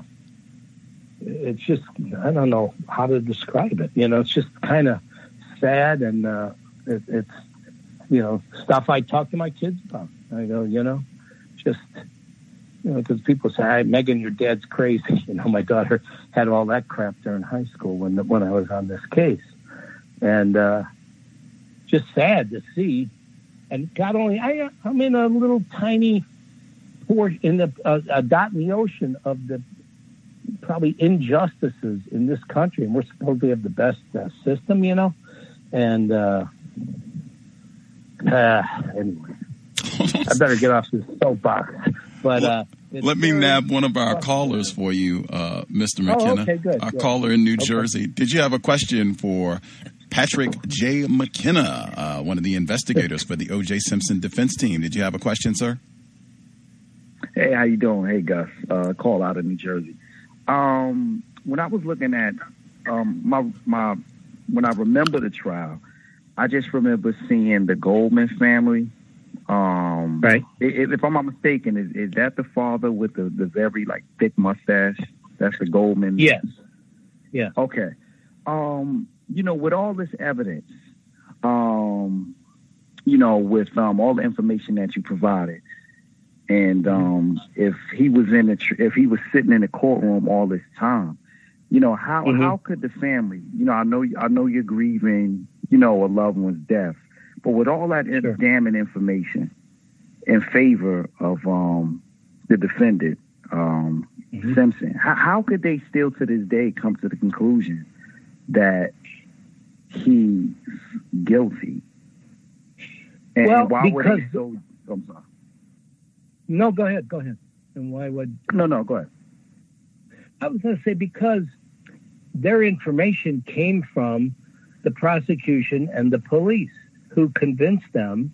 I mean, not everybody's a bad cop, right? So you want to tend to believe in the police and the people that are fighting on behalf of the victim and say, we got your guy. But as they sat in trial every day. They had to have questions about Furman, but you still want to believe. And don't forget, they also they were surrounded by media. They were kind of, and you know, it's aggravating to know, because I know people that would just trigger certain things in Fred Goldman that would just get him off. You know, he would just, and they were just doing it. The media spent the entire time, in this case, shamelessly fawning at the feet of the prosecutors and the cops, because we don't tell them anything. Yeah, we'd have press conference and all that, but we wouldn't tell them what were our trials, other than the man's innocent. You'll see in trial that he's going to be innocent. But like you say, the family, I felt bad for the family. I mean, I get calls, they hate the Goldmans. It's like, I don't. I feel bad for them. I have empathy and sympathy for them. I just wish I could get to them someday without being on TV or in a podcast or all that and say, give me a question. I'll answer any question you have. Come to my home. Go look through every file I got. See if you can find some stuff that would incriminate Simpson more than what the media did. And let's go through any issue you have a question, any single issue in this case. And Lord knows, I have spent 26 years thinking about this, not 24/7, but all the time, because you go, God, if it could happen to a guy like this, you know, when it happens to a little guy in the courtroom that you see at the PD's office or something, you know, they got no money. And of course, the cops don't spend the money. They spent, if you knew the amount of money they spent, our taxpayers, for all these agencies to try to convict O.J. Simpson on stuff that we now know is junk science. For example, the hair and fiber stuff was crap.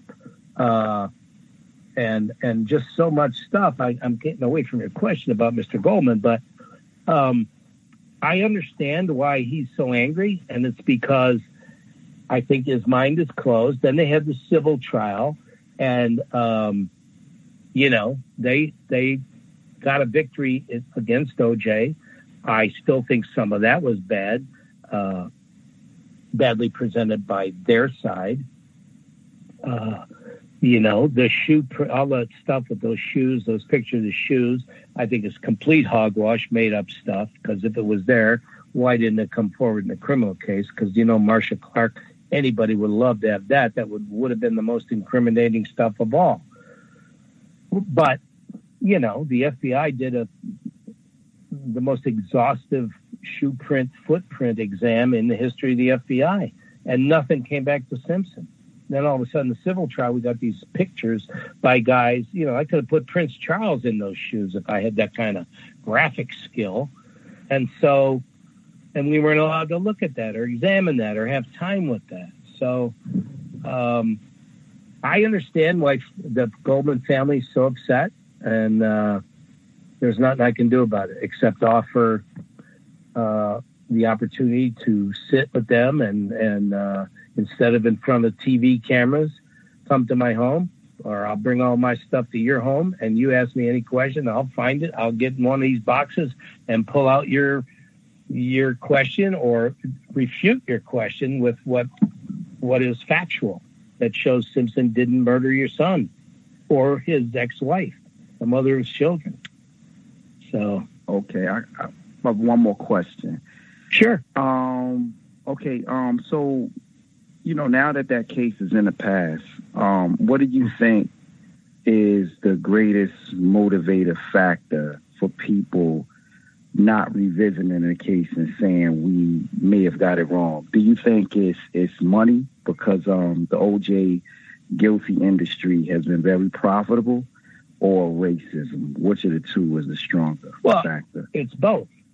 In my opinion, number one, it's racism, because you could put together a hell of a documentary movie on his innocence, but they didn't. They went the other way. And then the ESPN did some 30-30, which I thought was kind of a lot of crap in there. And then they washed themselves with Emmys and Oscars and awards and all this stuff that in that field. When it basically, this was a straight case. This should have taken 2 weeks to 2 months to try, and we were in court for 10.5 months. Okay. And so they made this, I don't know how to describe it. It's the beginning of reality TV and the end of journalism as we knew it. Okay. And you look at it now, and at least in my eyes, it's racism. You know, if this was, like I say, Dan Marino, Joe Montana, Peyton Manning, any great white athlete, they'd be spending millions of dollars to show that the guy was framed by, let's say it was black cops that hated, white guys that were ball players. You know what I mean? Just turn it around a little bit, and you would see that how quickly they would have gone to the defense of all these folks, especially if there's kind of questions about things and misbehavior by police officers that you trust to come in and tell the truth in front of a jury. But, black defendant, too bad, even if it's OJ. There's no money to it. It's 26 years later. Lee Bailey and I finally got a book. You think we got any money for this book? No. They give Marsha Clark $4 or $5 million. Chris Darden got $1 million or $2 million. All the losers in this case got money. We're just, and I ain't doing this for money. I'm just doing it because I think I know what I'm talking about 26 years later. And it really gets under the skin of white people when I claim it's racist. It's no different what they were doing to OJ Simpson as a group than what that cop in Minnesota did to Mr. Floyd. I mean, they kneel, not only kneel on his neck, but glare into the camera and say, F you, and that's kind of, I know this is crazy metaphors, but I see it in my work and in my life and all that stuff on a daily or a weekly basis. I've got friends that slam their hand on the table. Mac, you always bring up race. What's wrong with it? You always got to bring up the racial part of it. And I go, well, if you don't see the racial part of this, that's because you enjoy a white privilege that you don't even understand, because you don't get pulled over. Your kid doesn't get pulled over because he's driving in your BMW because he's white. But a black kid driving a BMW, they got to pull him over because what's he do? And then it just goes from there to the next to the next. I mean, this whole crap that went on last week with all of these, whatever they are, Proud Boys, Proud Girls, whatever, you see, they're all talking about how horrible this country is and all that. They're the same people that screamed at Colin Kaepernick, who basically peacefully knelt down to call attention, say, listen, my brothers are getting shot and killed by white cops, and there's no recrimination for these cops. They get off. Their life was in fear. They thought the guy had a gun when he had a cell phone. And yet these guys are showing up with guns and everything else and screaming and, just think if I think back when the militia out there, the Bundy or whatever that guy was in Utah or Oklahoma, wherever the hell it was, where those guys were holding off the Bureau of Land Management for, I don't know, days. I said, can you imagine if 6 black guys got automatic weapons and said, we're a militia? They'd have hosed them down. I mean, with machine gun fire. These guys, they get treated with kid gloves. Same thing with this Washington stuff. It's had me up for a week, because I have lost some friends, lifelong friends, over that, because their go-to default position is, what about the Black Lives Matter? What when they were blowing up Portland and Washington? I go, this is not. You're talking two different things here. And how many black protesters were shot with rubber bullets, were shot with real bullets, or beat up or hosed down? And you look at these guys, cops are letting them in and they're taking selfies and all that stuff. It's just, and if I bring this up to my friends, they want to have a fist fight. So I have a new attitude that they don't exist in my universe anymore. And including some family members, they just don't exist. I'm 73. I'm going to be 73 years old. I ain't got time for it anymore. Spent my whole life talking about this stuff and getting shouted down. And so I just go, if 2 and 2 is 9 in your world, have a nice day. I think 2 and 2 is 4. I calls them like I sees them in the immortal words of some great umpire. And if it's upsetting, I'm sorry. But that's how I see it. And I saw that, and it didn't dawn on me during Simpson. I'm thinking, hey, all my friends in the criminal defense bar around the country I've worked for, white lawyers, they got to be seeing we're kicking the government's ass in this case. And yet, all of those folks are saying to me, Mac, he was guilty. God bless, you guys won. And I go, no, we didn't win. This was the innocent man. Forget the celebrity and all of that of Simpson. Think about his mom and his sisters and his kids, just like everybody thought about the Goldman's parents and his sisters and all that. Well, they got all the sympathy, but what about Simpson? Even if Simpson did do it, okay, that would reflect on his character, not on his family's feelings or character. And yet, they were all just shot down. I mean, anybody that was friendly with Simpson was somewhat accused of helping him in a murder. Can you imagine if your best friend says, I just killed my wife, I need your help and get rid of evidence? You go, well, listen, I might help you. I'll help you get a lawyer, but I'm not going to dispose of it. I'm not going to be involved in a crime, unless you're already a bad guy. But these were all professional people that knew Simpson for 30 years or whatever. And they got accused. Kathy Wren and Kardashian, all these people got accused of helping them. God bless A.C. Collins, one of the greatest people I ever met in my life. But this guy got accused of everything and was offered money. He turned down millions of dollars from the tabloids to even talk to him. So this is my man. Here's what happened. They knew that he was bringing them back to Los Angeles. This wasn't any guilty guy trying to escape.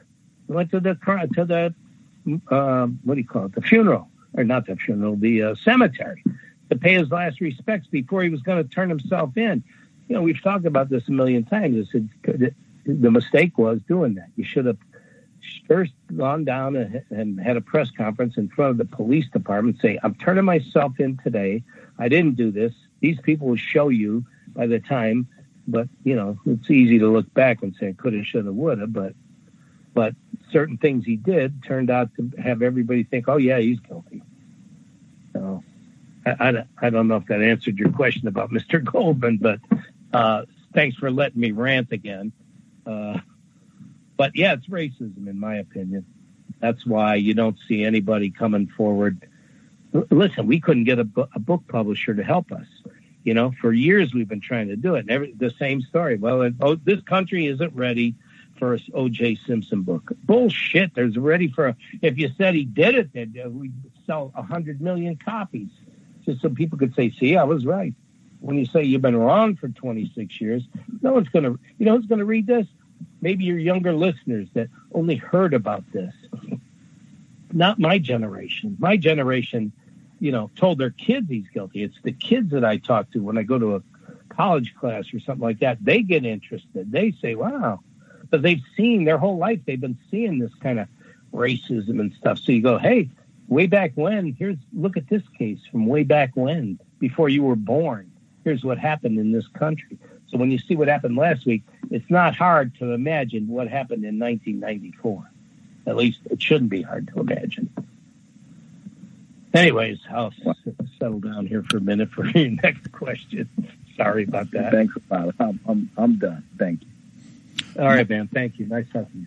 Much obliged, our caller in New Jersey. I'll check, see if other folks have a question. I just wanted to ask because we've been reading and we covered Toobin's treatment of Faye Resnick and allegations that this crime might be connected to the drug world. And Toobin kind of poo-poos all that and, you know, that's ridiculous and absurd to say that this had some sort of connection to drug trafficking or Faye Resnick's drug use, or to say that some drug desperados came there and kind of mixed her up with Faye Resnick and that's how this took place. Just from your research, any realistic drug angles to what happened here?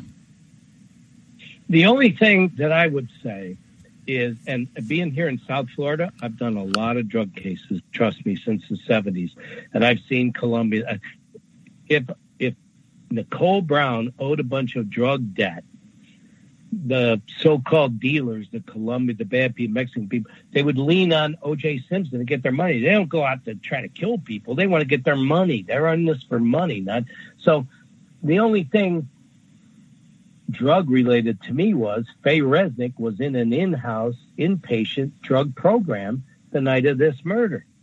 And could it have been, you know, there had been this, intervention with Faye and everybody to get her go in there because there was all kinds of drugs going on. OJ knew this. He said from day one, look, in Faye's world, you're going to find somebody in Faye's world that knows something. Of course, nobody in Faye's world would talk to us, but say, for example, they're all done and now they're going to say, we are going to cooperate. You know, we're done with this.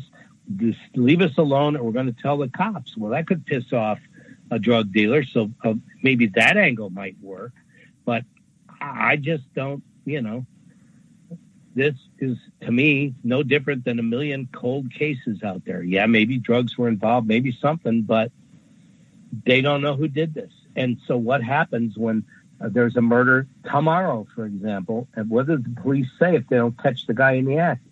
We want to hear from anybody that saw anything, anybody heard anything. Please, here's our number. We'll keep your name quiet. We'll give you a reward. We need help. Well, they had all that in O.J. Simpson's case, and they ignored it. As a matter of fact, they attacked those folks and belittled them on the witness stand when they had all the help they wanted to have. So in terms of a drug angle, there could have been some angle like that, but this was, I don't know what this was, but it's a double murder. Don't know the motive. We don't know who did it. But what I do know after all these years, I know who didn't do it. And that's O.J. Simpson. And,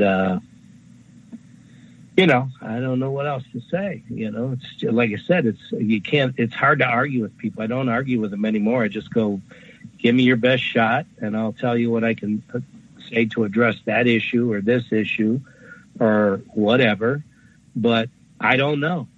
I just know that 2 people were slaughtered and there would have been a ton of blood evidence everywhere. And in 22 minutes, Simpson doesn't have the time. And he's really not whatever, an expert in the dark arts, if you will, such as an assassin or a killer or something like that lives in that world. Simpson wasn't in that world. He doesn't have the wherewithal or the skill to pull something like that off.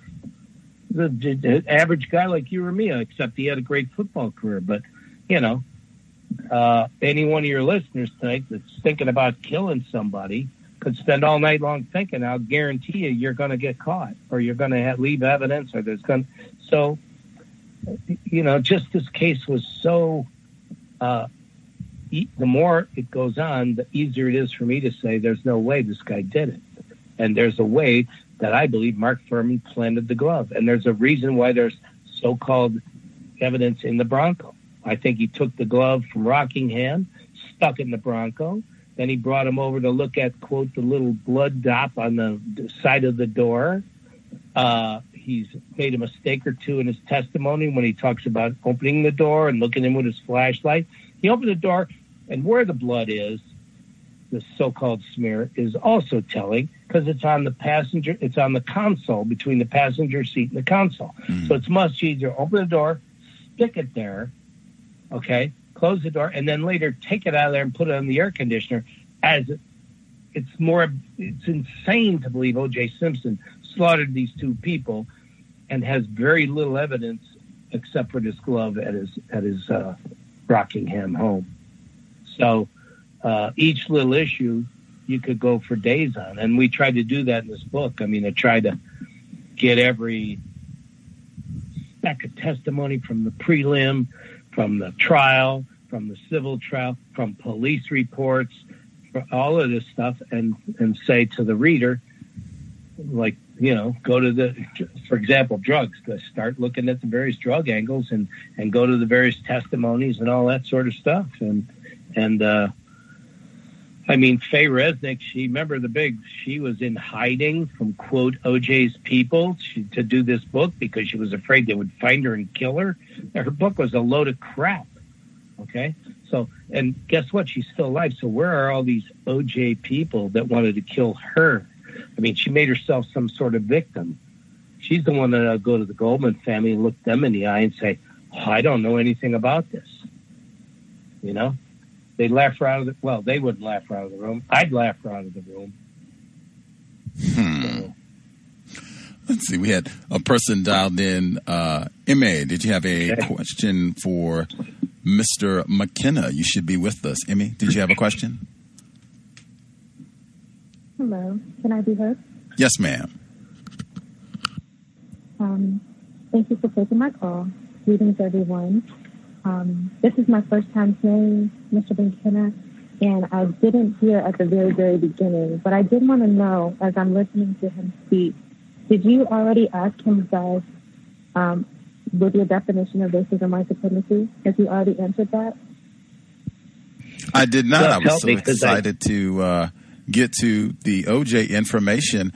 This program, Context of White Supremacy, I use the word racism and the word white supremacy. I use them as synonyms, and I use the same definition for both terms. The definition I use is as follows: a global system of people who classify themselves as white and are dedicated to abusing and or subjugating everyone in the known universe whom they classify as not white.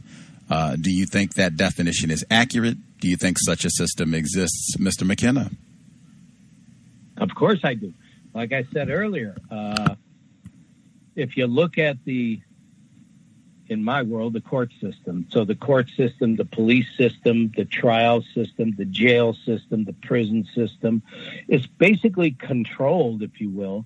I mean, there's black folks in positions, but the system itself is controlled by white people for years and years and years. And so, yeah, I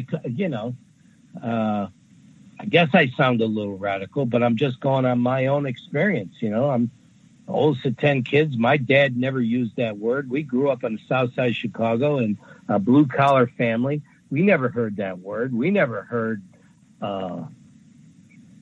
anything of the sort. So maybe my experiences helped me not be, I worked in steel mills. I went to Vietnam, and, you get in combat. You don't say, hey, send up ammo with a white guy, or, hey, send me a white medic.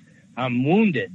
Don't send me the black guy. Send me the, so that in my world, I've seen it, but I've never been part of it. I've been on the other side of it and watching it. And like I say, I upset a whole lot of white people when I talk this way, but that's what I've seen. I've seen this system that I'm in as a very racist system. And just on not every single case that comes through there, but when you take an overall look, through the peephole down onto the system, there's far more people of color that have been abused, innocently locked up for years and years, taken from their family, shut down, don't have money for, a team of lawyers like Simpson had. I mean, all Simpson was able to do was start to level the playing field. And every day Joe, white or black, goes into the court system and you're up against the FBI, the DEA, whatever it might be, you don't have a chance.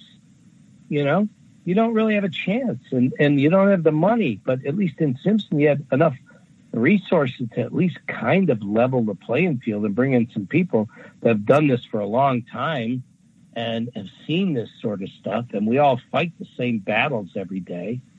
And but yeah, I agree with you. The system is completely racist.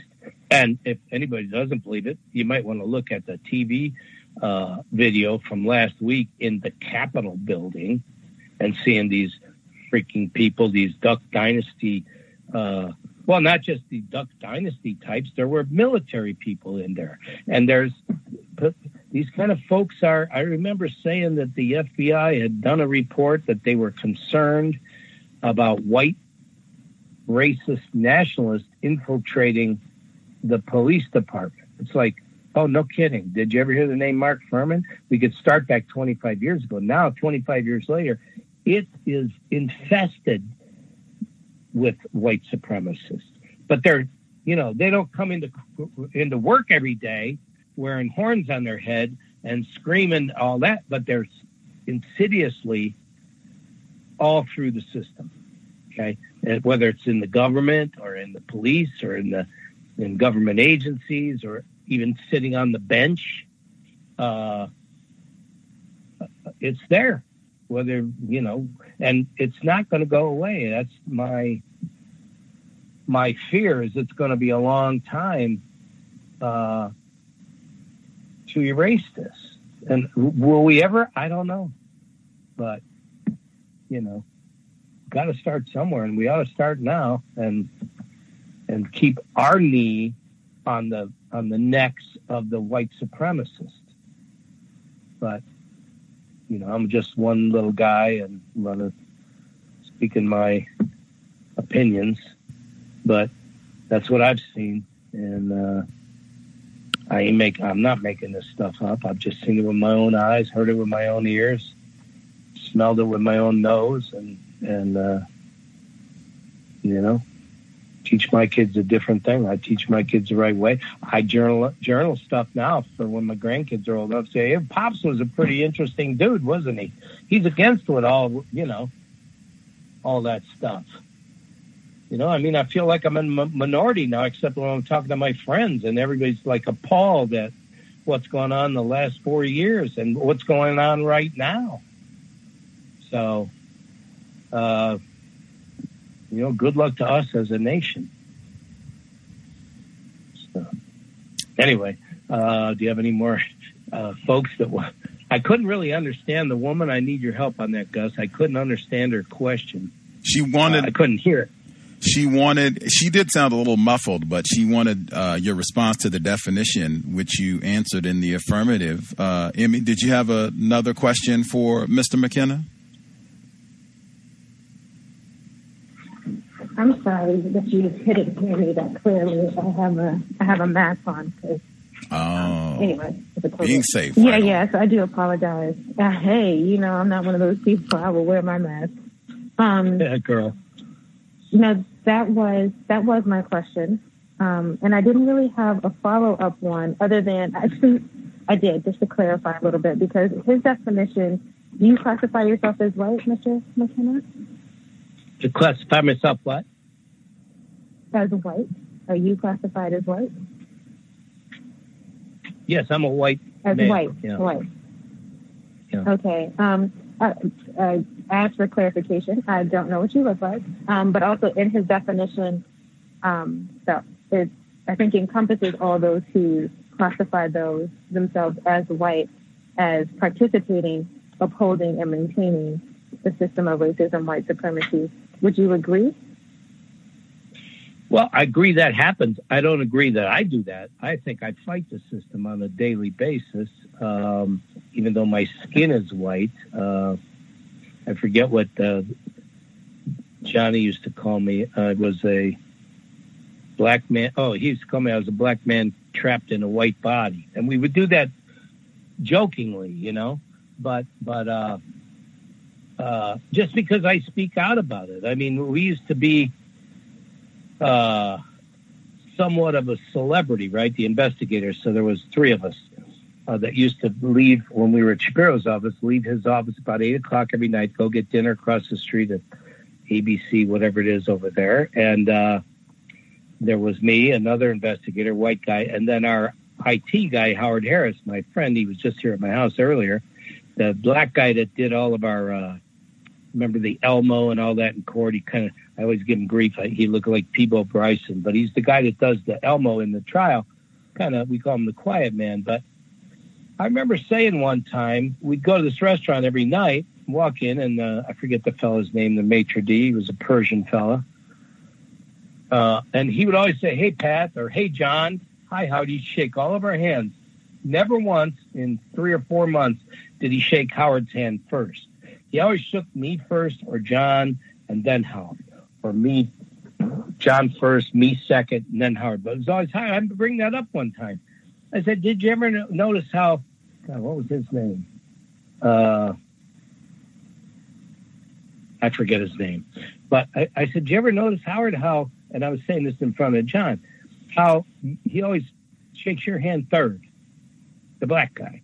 And John gets pissed off at me and says, what do you even talk like that for? And Howard, who I knew before OJ, and now we're still best friends, he always said, you know, you pick up on stuff like this. I picked it up, but very few white people that I've known would pick that up like you do. I said, well, I know how to read a room. You know, that's one of my skills in my work is reading the room when I walk in. And it's just something I always noticed. And so even though my skin is white, I feel like I'm certain I'm not a racist. At least I feel that. And I hope I live my life that way. Hope I teach my kids that way. You know, so that's all I can really say. I'm a white guy and classified as a white male, and that's who I am. But I try to live my life as a person that accepts anyone, race, color, creed, religion, gender, disabled. If you're disabled, I don't make fun of disabled people. Just, you know, that's the way my parents raised me, period, end of story. I mean, I think all of this stuff here that's going on, this racist stuff, the scary part is at home where these people are from, their children are being taught this stuff. Okay, that's why I don't think it's going to just go away. All these idiots that were out there with their, you know, Chewbacca bikinis and horns and all of this ridiculous stuff, and talk about making disrespecting the flag. They want to whine about Colin Kaepernick. These people waving flags and Confederate flags. I mean, to see a Confederate flag in the Capitol is, at this day and age, and to listen to these people whine about taking down statues of Confederate soldiers and renaming Air Force bases, Army bases, whatever, to see the backlash when people suggest, I mean, to me, it's like, get rid of that stuff. And yet these people want to hang on to that. You know, the racists want to hang on to this stuff. And it's just like I say, it's a sad thing because those people are training their children, if they have any, to be the same way. And their wives and girlfriends.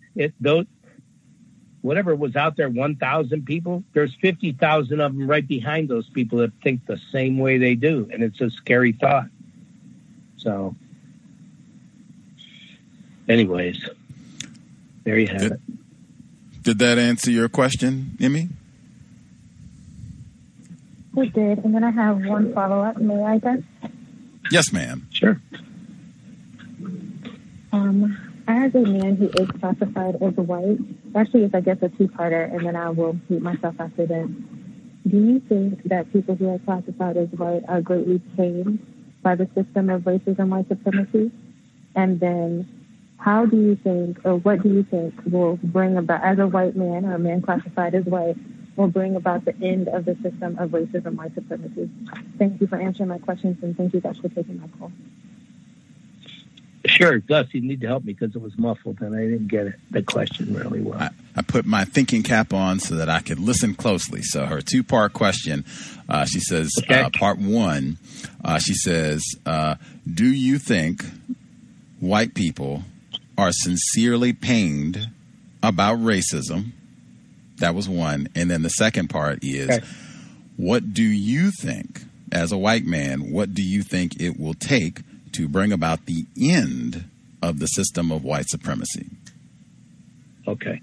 So the first part, geez, I already forgot the first part. As a white person... Sincerely pained.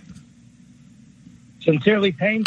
People like me, people that I associate with in the public defender's office and other places, white people that identify as white, there is a lot of us that are pained by it.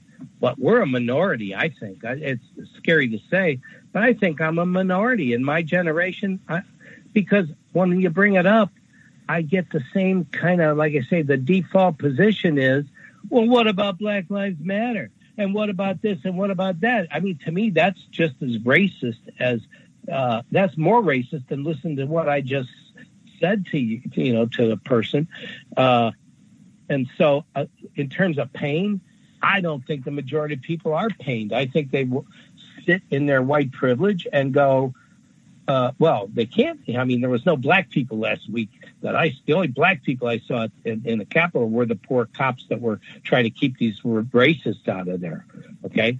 But when they see the Black Lives Matter protest, which turns into whatever, looting or something like that, we want to shoot these people, shoot journalists in the face with bullets, rubber bullets and all that. You didn't see any of that last week. So the pain, I don't think there is pain in the, quote, the white race like there should be. There is pain in certain white people, but in terms of the whole race, I don't know if they have the same pain that I feel when I see this. I mean, it's painful enough for me to lose a relative, a blood relative, just say, you're done, you don't exist, goodbye, don't even call, that's someone in my own blood. And then the second part about what would it take, I have no clue other than do the best I can. And the people that I know do the best with our children and try to raise them up right. And it's sad to say, but I don't know how to get rid of the racism. The only way I see it happening is, frankly, is because the numbers are going to change. We're going to be a minority down the road. At least I see that in Florida, where the brown people, the Cuban Americans, the Guatemala, all the immigrants that come, the Guatemalans and all the people of color, they're far more. There's going to be far more of them than there is the white folks. So, maybe that'll have an impact on it. I don't know. I just don't have an answer of how we stop the white racist system that we're in. Like I say, we have black people in positions in the system, but they're not in control of it. They need to be in control of the system, You know, I hear about the guy one of the guys they arrested. He's whining. He's not eating because he wants vegan or not vegan, but organic food. It's like, that's your white privilege. Because I know people that eat peanut butter or, you know, bad bologna and the shit that they serve you in prisons and jails around this country. If they had they don't even think to say, hey, I'd like some organic food here. I'm not going to eat this. You eat it and suffer with it. So the only way it goes away, I don't know how it goes away. I'm just at a loss, Gus. I don't know what to say. You know, I didn't go to the finest schools or read all the classics. I'm kind of a street guy from Chicago, and I grew up loving my brothers and sisters, you know, of any color. And I just wish that everybody, you know, lived that life, you know? Wow. So. Emmy got both of her questions answered, I believe. Much obliged, Emmy. Wow. I did not get a chance to hear about that. The demands for, I'm not going to eat this. I will need Whole Foods organic meal while I'm in prison for my treasonous conduct in the nation's capital. The guy wearing the horns. His mother is saying he's on a hunger strike. And I guess the federal judge, what's funny is I heard that they're going to give him that kind of food, you know, organic food. I'm thinking, give me a break. How does that happen? I have sat with inmates for 40 years watching what they're being fed and going, oh, man. And I'm watching them wolf it down because that's all they get to eat all day long. And, you know, and these guys, I had a bunch of cases one time, big drug case, all white guys, and they wanted to have sent in at their own expense fresh fruit. You don't get fresh fruit in jail or prison. You get this crap that's, you know, I don't know where it comes from, but you sure don't get. And they were offering to pay, and that, you know, Fed say, nope, eat what we serve you. And so, you know, this guy's wanting organic food. And somebody had a funny thing, said instead of Trader Joe's, it was Traitor with a T. Your food, you might need to go to shop at Trader Joe's. You know, I'm stunned. Well, I guess maybe I shouldn't be surprised. I do remember Dylan Storm Roof. He did get to stop and get a Whopper after having killed 9 people at Charleston's Mother Emanuel Church. So I guess that is another component of white supremacy racism, that you can commit all sorts of crimes and still get caviar and, you know, vegan meals, quinoa. And I think they put him in a freaking, I think, a flak jacket in case somebody took a pop at him. They did everything to protect them. And then you got some guy kneeling in some guy's back or shooting a guy 7 times in the back and with no charges because he felt like he was in fear of his life. I don't know about you. I fought in Vietnam. I could shoot you in the back. I don't need to shoot you 7 times if I'm, you know, and then walk away from it. And that's what I mean about the system. The system is so controlled. Say what you want, but this it's on video, for God's sakes. You know, the guy's going into his car and in front of his children, he gets shot 7 times in the back. And the cop, there's no charges against the cop. And you know, if people were outraged and wanted to do a demonstration, they'd be met with SWAT teams and hoses and water cannons and everything else. Drones. They suck it up, you know? Yeah, drones, everything. So it's just, God, it's a scary thought. You know, that woman just shattered me when she said, what can we do to stop it? I don't know. I think it's gonna grow exponentially, sad to say, until all these these guys are, you know, I don't know what it's going to take. But it's a sad day for America. More to started with OJ. That certainly is a huge part in it. My goodness. Like, we had Steven Singular on the program who wrote the book Legacy of Deception. Yeah, I'm sure you do. Steven. I'm sure you do. Yeah. And go ahead. He's a good man. I enjoyed his book. I learned quite a bit, but he said we had him on the day of the melee in D.C. and we were talking about domestic terrorism because he links Mark Furman with Timothy McVeigh in his book with the Oklahoma City bombing, and that happened in 95, the same time as the trial, and saying, oh, wow, Mark Furman moved to Idaho. Timothy McVeigh was hanging out in Idaho. Maybe they know each other. They have the same type of views. Like, the turn, I was like, wow, and I'd never thought of connecting the two. And he said, he used the term domestic terrorist. He said, Timothy McVeigh is one component of domestic terrorism.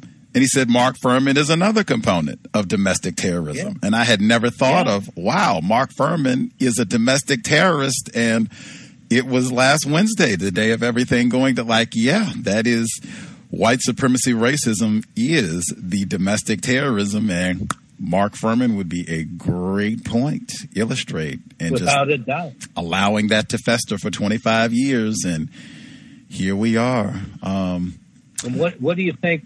What do you think Mark Furman has told his wife and children about race in the last 25 years? I shudder to think what kind of children grew up, because I couldn't think for 2 seconds of trying to teach that to my children.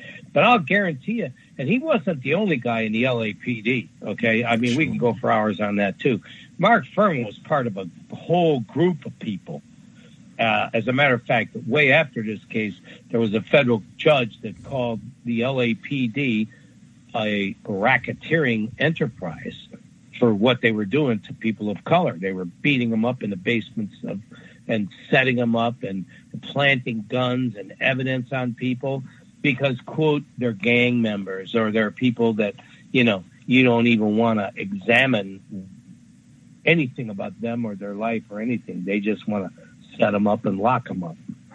So the Rampart scandal, I've said that repeatedly in reading all this, that it shouldn't just be Rodney King. It should be the Rampart scandal. Like exactly what you just said. Mark Furman is not an anomaly. Like, this is the entire decade. LAPD behavior and accusations of this sort of behavior, beating up black people, planting evidence on black people, doing as a systemic manner of practice, beating up and planting evidence, false accusations, like every single component of the OJ Simpson, racial slurs, all of it right there for a whole decade, way beyond. And even just the way that he was defended, I pointed that out. It's not like it was, oh man, this guy's hard. It was like, no, this is our guy. He didn't do this. Like, it took those tapes coming out before it became, oh, wow, like this guy's awful. And, oh, yeah, we're not going to support. I mean,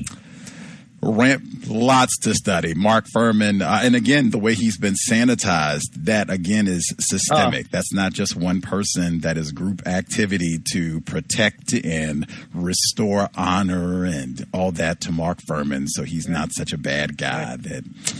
But they managed to bring him on the Oprah show, and he kind of had him with kid gloves. I mean, it was just insane, and it's not only insane, it's disgusting that all you got to do is listen to these. I'll guarantee you, Oprah Winfrey never sat and listened to these. I don't know how many hours we have of it, because it makes you sick to your stomach, whether you're white, black, brown, whatever, to hear this guy. And then, speaking of sanitizing, he was role playing for a movie. What movie do you role play when you talk about, I'm the detective in the biggest case in the country? Without the gloves, the case goes bye-bye. Bragging about it. This is how arrogant he was. Even after we got a spotlight on this guy, he's bragging to Laura Hart McKinney that he's the detective. He's got the gloves. It's just phenomenal. It's phenomenal. It's the same as the look in that cop's Minnesota cop, where he's glaring at the camera like, yeah, I'm doing this. Do something about it. kneeling on that poor guy for 9 minutes, 8 minutes, whatever it was, Mr. Floyd. And that's what Furman did. He just glared at everybody. He said, you can't get me. I'm doing it. I'll do it again, and I'll keep doing it again. And you won't stop me. So, hey. That's our guest, Patrick J. McKenna. It has been a hoot having you on the program. I'm going to definitely be looking forward to you and F. Lee Bailey's book coming out later this year to get more information about the case, and we can add that to our library of OJ Simpson literature. But, man, it has been grand to have you on the program with us this evening. I'll definitely I've been checking out some of Mr. Heiss's work, so, yeah, I'll try and do some more digging to see if maybe we can talk to him and encourage folks to do some researching as well, because he has great work on the timeline and such too. So, he's done a phenomenal job. Phenomenal. Yep. So, thank you so much for sharing time with us. My pleasure. Definitely appreciate learning from you, Mr. McKenna. And as I said, we'll be looking out for the book, and hopefully we'll get a chance to reach out and touch with you again. Yes, sir. I appreciate it. Thanks so much, and enjoy the rest of your evening, sir. We'll talk soon. Hey. All right. Real good. Bye-bye. Evening. Good evening.